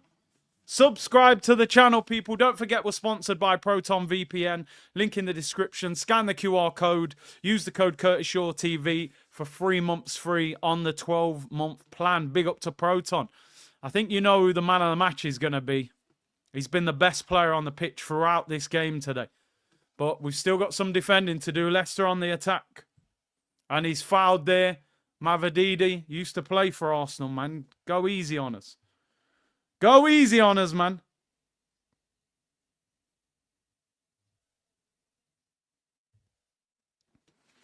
Do you think we can get Pogba to play as a striker? I don't think Arteta will go anywhere near Pogba.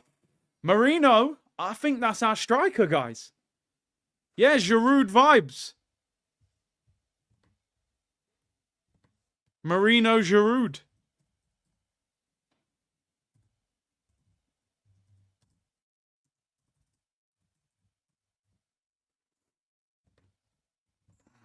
Marino Giroud, man. We play him up top. We play Trossard left. Nwaneri on the right. Sterling. Send him home. Ball whipped in for Leicester. It's up in the air. We've still got defending to do. It's cleared. I think that's what we got to go with. We go Marino, Trossard. I mean, Trossard's been awful today. He's on the floor again. Oh, we're in trouble here. Mavididi whips it across. Good defending. Timber's had a very good game today. Marino Giroud. Well, it should be Mikel Giroud, really. But you get my point. Here's Martin Odegaard. Can we get another one on the break? Come on, we could be... Oh, come on. Calafiori. Gets it out wide to Trossard. He's got way too many players around him here. You're going to get caught out. Whips it in. Yeah! It's Mikel Marino, my striker. Olivier Giroud regen. Oh my days. Mikel Marino. Vamos. He eats paella. He drinks Estrella. The boy is magic. Mikel Marino. Mikel Marino. He eats paella. He drinks Estrella. The boy is magic. Yo, he's circling around the corner flag. Yo, my striker. We're back. Internal solutions. Marino. Great ball in by Trossard.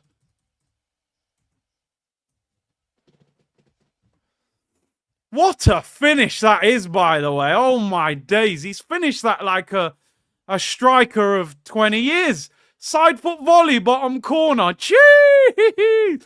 My striker. Number 23. Michael Jordan settings, people. Internal solutions. Oh, it feels good now, don't it? It feels good now. Do you know what it is with Arsenal, yeah? You know, no matter how angry they get you, When it goes well, it just feels great, don't it? It feels shameless as hell, bro, but who cares? 6,000 of you in the chat. Mikel Merino. Mikel Merino. He eats paella, he drinks Estrella. That boy is magic. Come on, man. Merino. A scrub in midfield. A gunman up front. Jeez. That second finish was crazy. Giroud regen, people. This is crazy. Yes. 3 points in the bag. I said 2-0 as well. I should have bet on it. Odegaard would be more effective, more centrally, always on the ball, but far too deep. Giving up on this season, but him and Nwaneri are key. Hey, we're still in. Hey, guys, be excited. Merino, number 23, you know. Jeez. Found some cash. Merino for number 14. Be excited. Phil said, the dream is still alive. Yep. We're dreaming, people. George, isn't it hilarious? We bought another 8 that ends up playing as striker. We've seen that before, right? Let's order some merch, guys. Come on. No, hey, calm. I'm joking. Yes, come on, Arsenal. Enjoy yourselves, man. Come on. It's been a good weekend. Valentine's night, you know what I mean? Arsenal winning 2-0. Yeah, man. Feel good factor. Seriously, how is he already better than Havertz? So that's not difficult, mate. You're probably better than Havertz. Tieran Kearney. Did I just call him Tieran Kearney? It's been a long night, people, from last night. Kieran Tierney is on. I called the man Tieran Kearney, you know. What's going on here? Isn't it? Yeah, I read that one, actually. Run said the Mikel name is getting fame now. Yeah. I want him to get a hat-trick. We need a hattie. Let's get a penalty or something. Sam Bon Marino, two goals already. Bro, I was thinking exactly the same thing, Sam. Thinking Marino's... Oh, Rice is injured. I was thinking exactly the same thing. Marino's not even a... Oh, Rice is limping heavy there. Marino's not even a striker. Look at the 2 goals the man just scored. I've always said it. You don't need to be amazing to play up front for Arsenal. You've just got to be a proper goal scorer. We create chances. By the way, great assist by Trossard for that second goal. He keeps playing like this. They won't buy a striker. Probably not. Nah, they have to. But internal solutions, man. Put some respect on his name. Marino. Trust me, bro. Number 23. Now I like his celebration running around the corner flag. BBC Sport live text here on Ian Wright, Mikel Merino. Oh my God. Nah, 100% credit to Arteta. I tweeted it as well. Great substitution.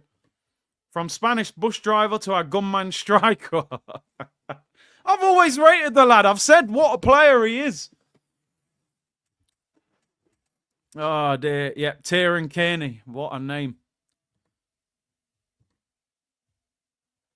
Fair play, man. Fair play. That second goal. Marino shoots. Oh! Was that Marino? Oh, sorry, Nwaneri. Yo, even the tech, though. Look at the way he's volleying that. Ah, big win. Great block. Listen, let me tell you, Timber has been outstanding today. Absolutely outstanding. Look at the state of these guys. By the way, what sort of picture is that to use? AFTV, you're making the king look like a...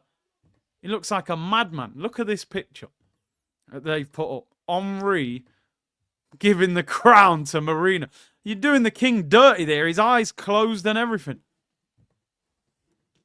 They'll get carried away with this. We don't need a striker.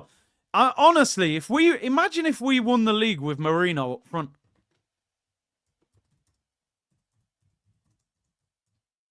It would be the greatest Premier League title win since Leicester winning.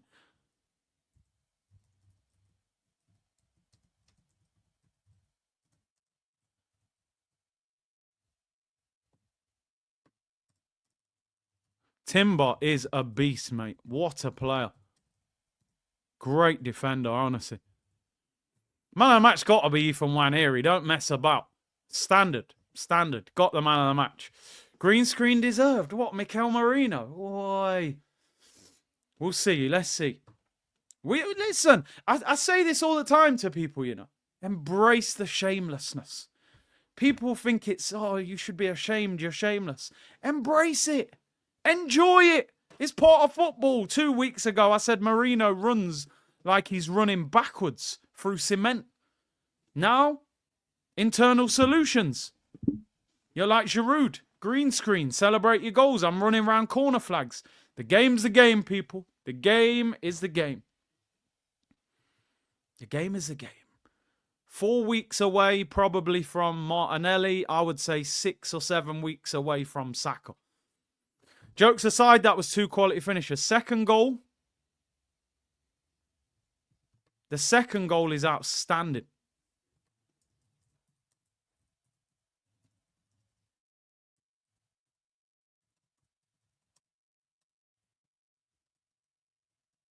Come on. We're on the attack. Here's Declan Rice. Look at this. Oh, Deckers. Don't pretend you passed that, bro. You had a heavy touch. Full-time whistle goes. We should have scored. Here we go. Full-time. Well done, guys. We got there. I'll see you when we get there. If we ever get there. See you when we get there. Go on, Mikel Merino, lad. Get in. Always rated him, guys. Always rated him. Too soon for a Merino mural at the stadium. Nah, they'll paint him tomorrow, bro. They'll paint a picture of him. Merino was saved as 100 million in the summer. Now we can use the war chest for a winger and 2 left backs. And a goalkeeper, don't forget. What a finish. Honestly, that second goal is ice cold, people. Yeah, Ty's there, people.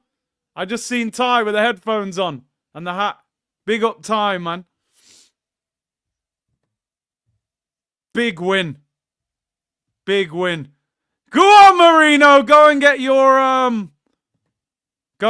hype.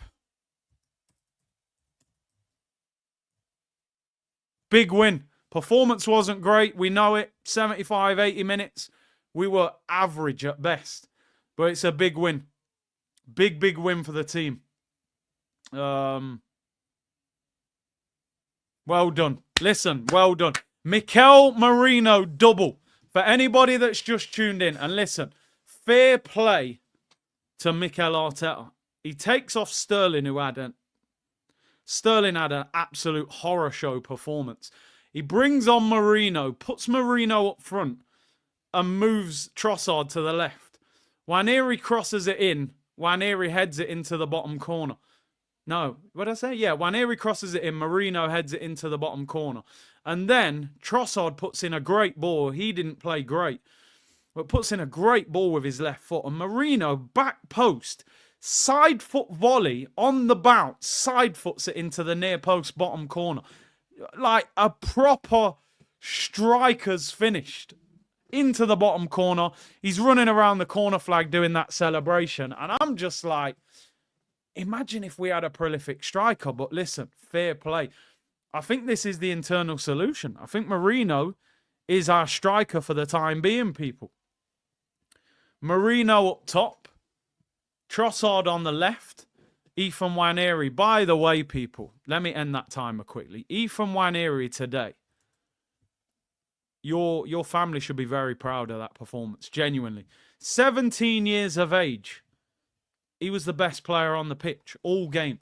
His touches, his dribbling, his delivery. He put that cross in 3 or 4 times today, but we didn't punish them. And Merino punished them. He is very good in the air. Ethan Nwaneri is, I think he's going to be a star for this club. The problem that we're going to actually have with Ethan Nwaneri, people, is what happens when Saka comes back. Ethan Nwaneri is an attacking midfielder, but I actually think he looks better playing right wing because he gets in 1v1 situations a lot more. So the problem you've got, what happens when Sterling comes back? Could you play Nwaneri on the left? Could you play Saka on the left? I don't know, but for me, he's that good. He's got to be in the team. There's no way on earth Nwaneri can get dropped if he can continue that form. Nwaneri is outstanding. He's just pure class. I don't care. He's ready to be a superstar. Raheem Sterling, mate. There were like, you know, when you've played bad, you think, what can I cling on in that performance? What did I do well? Did I dribble past the fullback, but the end product wasn't there? Did I put good crosses into the penalty area? There was nothing. Nothing at all that I can cling to in that Raheem Sterling performance. I can't say, well, at least he looks quick. I can't say, look how good his dribbling was. I can't say, look how good his crossing was. His shooting was good. Ian Beale settings, I've got nothing left with Raheem Sterling. I don't know where you go from here after that performance. I don't know where you go. We can't end his loan, but you can actually end his loan, but we still have to pay the wages. There was nothing. I can't even give him a 1 out of 10. He was absolutely dreadful. He did nothing at all. Trossard was not great at all, but he did get a brilliant assist. Is there a big game? Yeah. Why have they got Man City Newcastle at 3 o'clock? Why is that a 3 o'clock kickoff? Why is that not a 5:30? That's a joke. That's annoying, man. That is annoying. Yeah, Sterling was absolutely dreadful. Just going through the team quick. I won't go through all of them because I'll put a fan cam out shortly. I thought we defended pretty well. Don't sleep on Lewis Skelly's clearance at 0-0. The guy's got a tap in at the back post to make that 1-0 if he doesn't clear that. Gabriel and Saliba were solid. I thought Timber was outstanding today. He got fouled so many times. And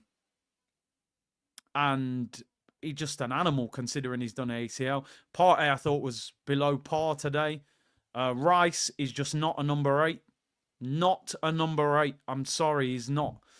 The things that number 8s do, he's not good at them.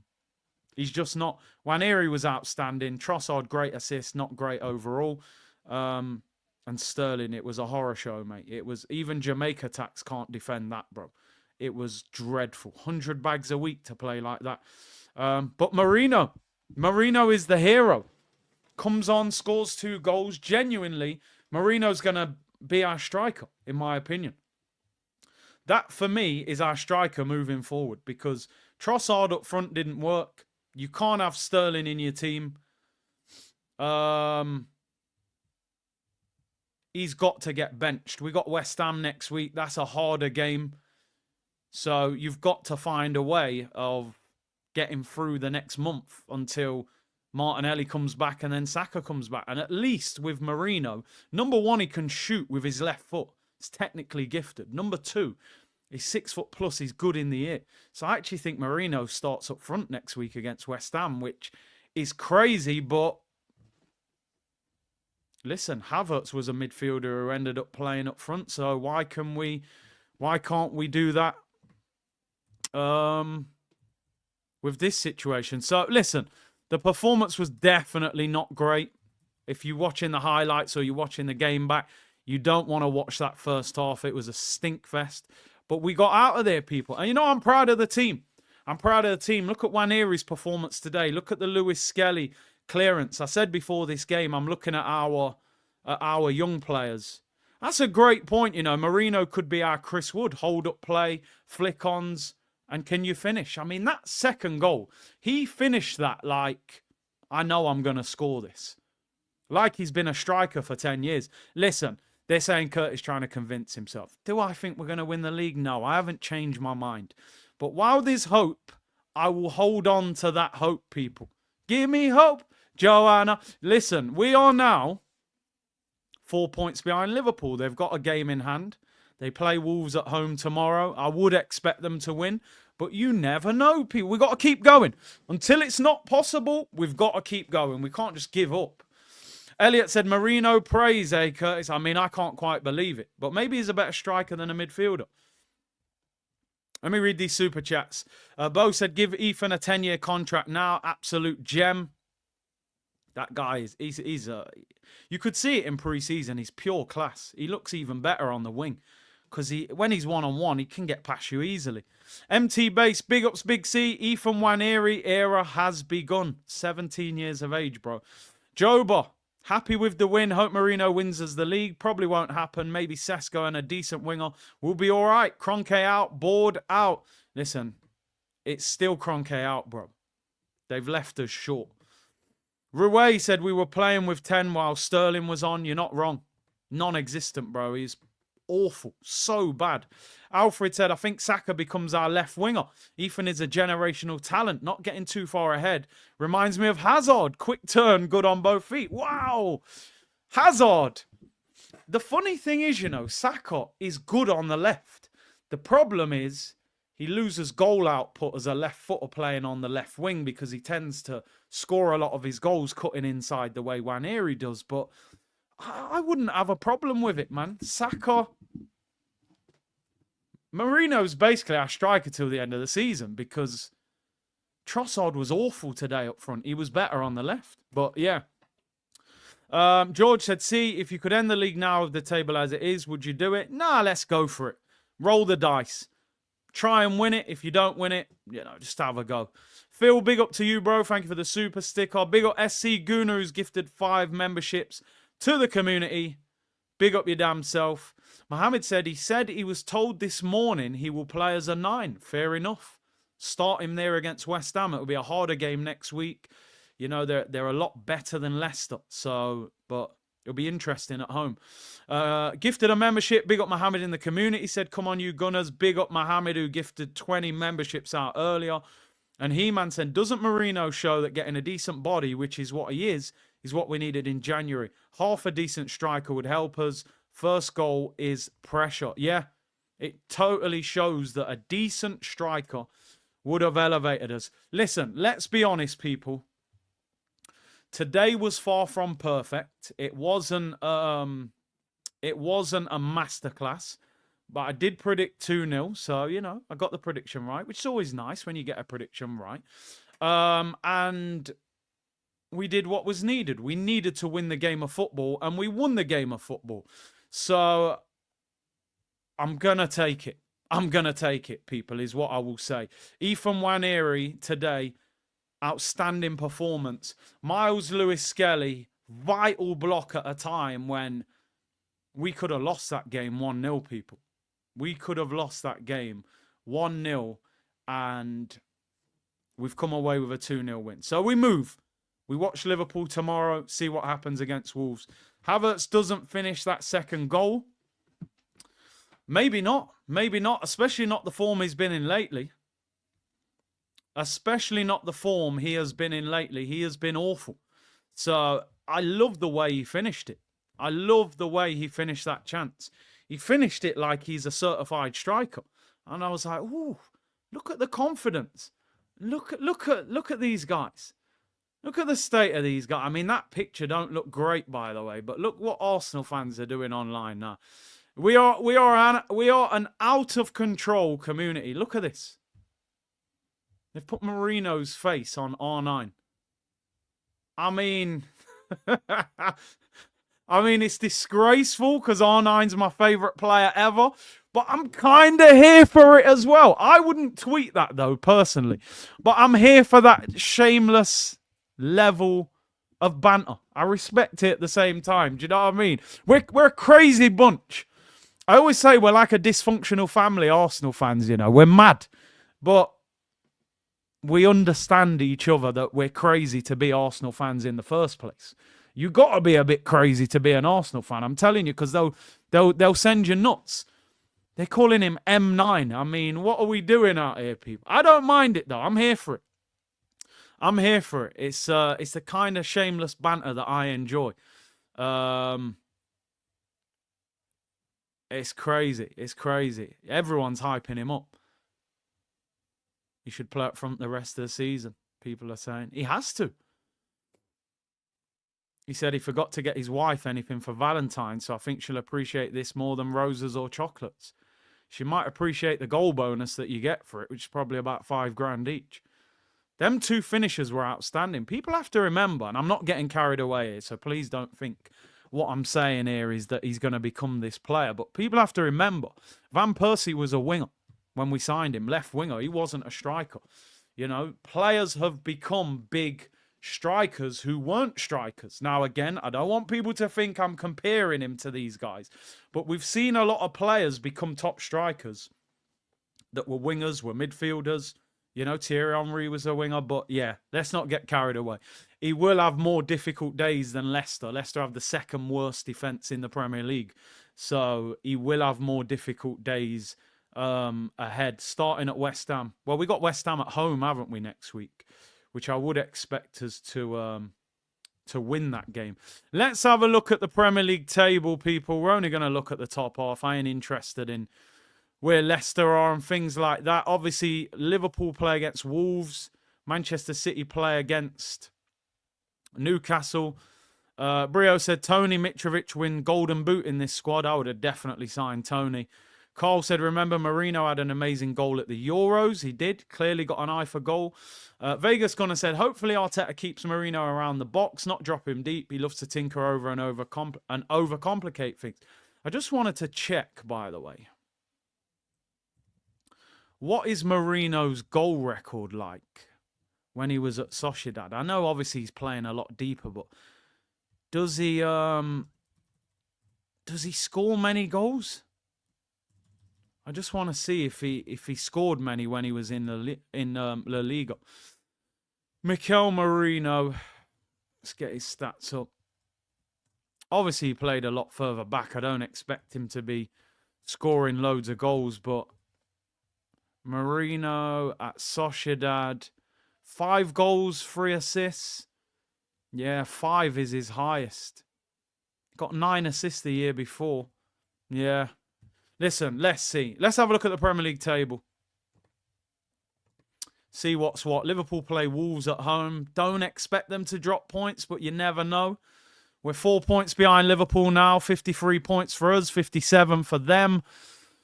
25 games played. A bit of breathing space. 6 points ahead of Forest. Although they do have a game in hand. We are now 10 points ahead of Chelsea. I think we can say we're definitely going to get top 4. A lot of people have been like, we might not get top 4. We're in a top 4 race. No, we're going to get top 4. You know, not that that's enough. AFTV tweeted, Isak, are you watching? I mean, that is so shameless, man. Ethan Nwaneri was man of the match, 1 assist, 2 big chances created, 6 out of 7 successful take-ons, 12 duels won, 100% tackles won, 3 recoveries and 60 touches. What a performance, man. Honestly, what a performance.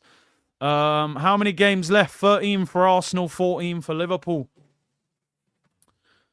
What I want for Arsenal, more than anything, right? So we're 4 points behind. If Liverpool win, it's 7. What we need, and again, I'm clutching at straws and it's the hopium and all of that. What I'm hoping for is that we need it to be less than 2 games. 7 points, if Liverpool win tomorrow, still feels too much. It's 3 games. It feels too much. It needs to be within 1 or 2 games. You need them to be 3, 4, 5, where you can get them in 2, and then we've still got them. Like, you know, but again, I don't actually want to look too far ahead. You know, we struggled against Leicester today at times, so there is a feel-good factor now, but is a long, long way to go, people. That is for sure. But listen, good win. Really good win in the end. Important win. Good thing for Arsenal now, we got a week off. You know, we have no midweek game. Opportunity to get Martinelli closer to being fit. Saka a bit more recovery. There's an international break in March. It's all about getting those 2 guys back fit and available and increasing the squad. Because we saw with Sterling today, there's nothing there, people. I want to finish off by talking about this guy because he was outstanding today. He was the best player on the pitch. We found a superstar here, potentially a superstar. You never know what's going to happen. But as I said, player of the match, 1 assist, 2 chances created, 6 out of 7 take-ons completed, 12 duels won, every tackle, 3 ball recoveries, 60 touches of the ball. What a performance. What a performance. He keeps playing like that. I mean, you might have to put Saka on the left. Because he's that good. Saka, Nwaneri, And probably Marino up top when he comes back. Saka wasn't this good at 17. He came through at 18, 19. His development was slower. Remember, Saka was playing left wing. Emery played him left back a few times. Then he ended up playing on the right. And when he went on the right, he started getting better. I think you could play Saka on the left. People might think that's disrespectful to Saka. But I'm looking at it like this. If Marino is your striker, what you've got to do is get crosses in. He's very good in the air. Saka has a good delivery. He can get on the outside. Saka on the left isn't nuts, in my opinion. I don't think it is. I honestly don't think it is. If Ethan, do you know why? Because let me give you my explanation. Ethan is playing really well on the right. Saka's going to come back into the team. He's not going to be fully fit. It might take him a little bit of time. You know, I think Saka will come off the bench a little bit. So I would leave Ethan in that position that he's playing, that he's in a good vein of form. Saka is not just going to come straight back and play 90. And so just ease him back in on the left, put your crosses in, leave Nwaneri in that hot streak on the right. And just put crosses in Saka on the left. Next season, we can talk about it. You guys would put Saka back on the right and move Nwaneri to the left? Would you? Some of you are saying you don't agree with it. I just think Saka would give us, some balance on the left-hand side. I would leave him there. Ethan central at times gets crowded too much, so he can't run at people as much. Where out wide, there's a lot more space for him to run at people. But anyway, it's a good problem to have, whatever we do. Vegas Gunner, hopefully... No, we read that one. Hopefully keeps Marino around the box. Want to say a big thank you to the community. Still 5,000 of you in the chat. Get the likes up, subscribe to the channel. Don't forget, we are sponsored by Proton VPN today. Link is in the description below. And use the code CurtisShawTV to get 3 months off on the 12-month plan. Fancam will be out in 20 minutes. And then we'll see what's happening. It's Tottenham Man United tomorrow. I mean, that is a mid-off. But who's live? Let's have a look. Who's live? We'll go... Where are we going? Are these guys? Who's live, people? Who's live and active, by the way? Because sometimes I'm redirecting to people, and then they're switching off their stream 2 minutes later. Anyone live, people? Anyone live in our community? What we got? Let us know. Should I do a neutral watch along? Man United. That's a real mid off, innit? That's a real mid-off. Who's live? Is Rants live? Rants, Lee, Gunner.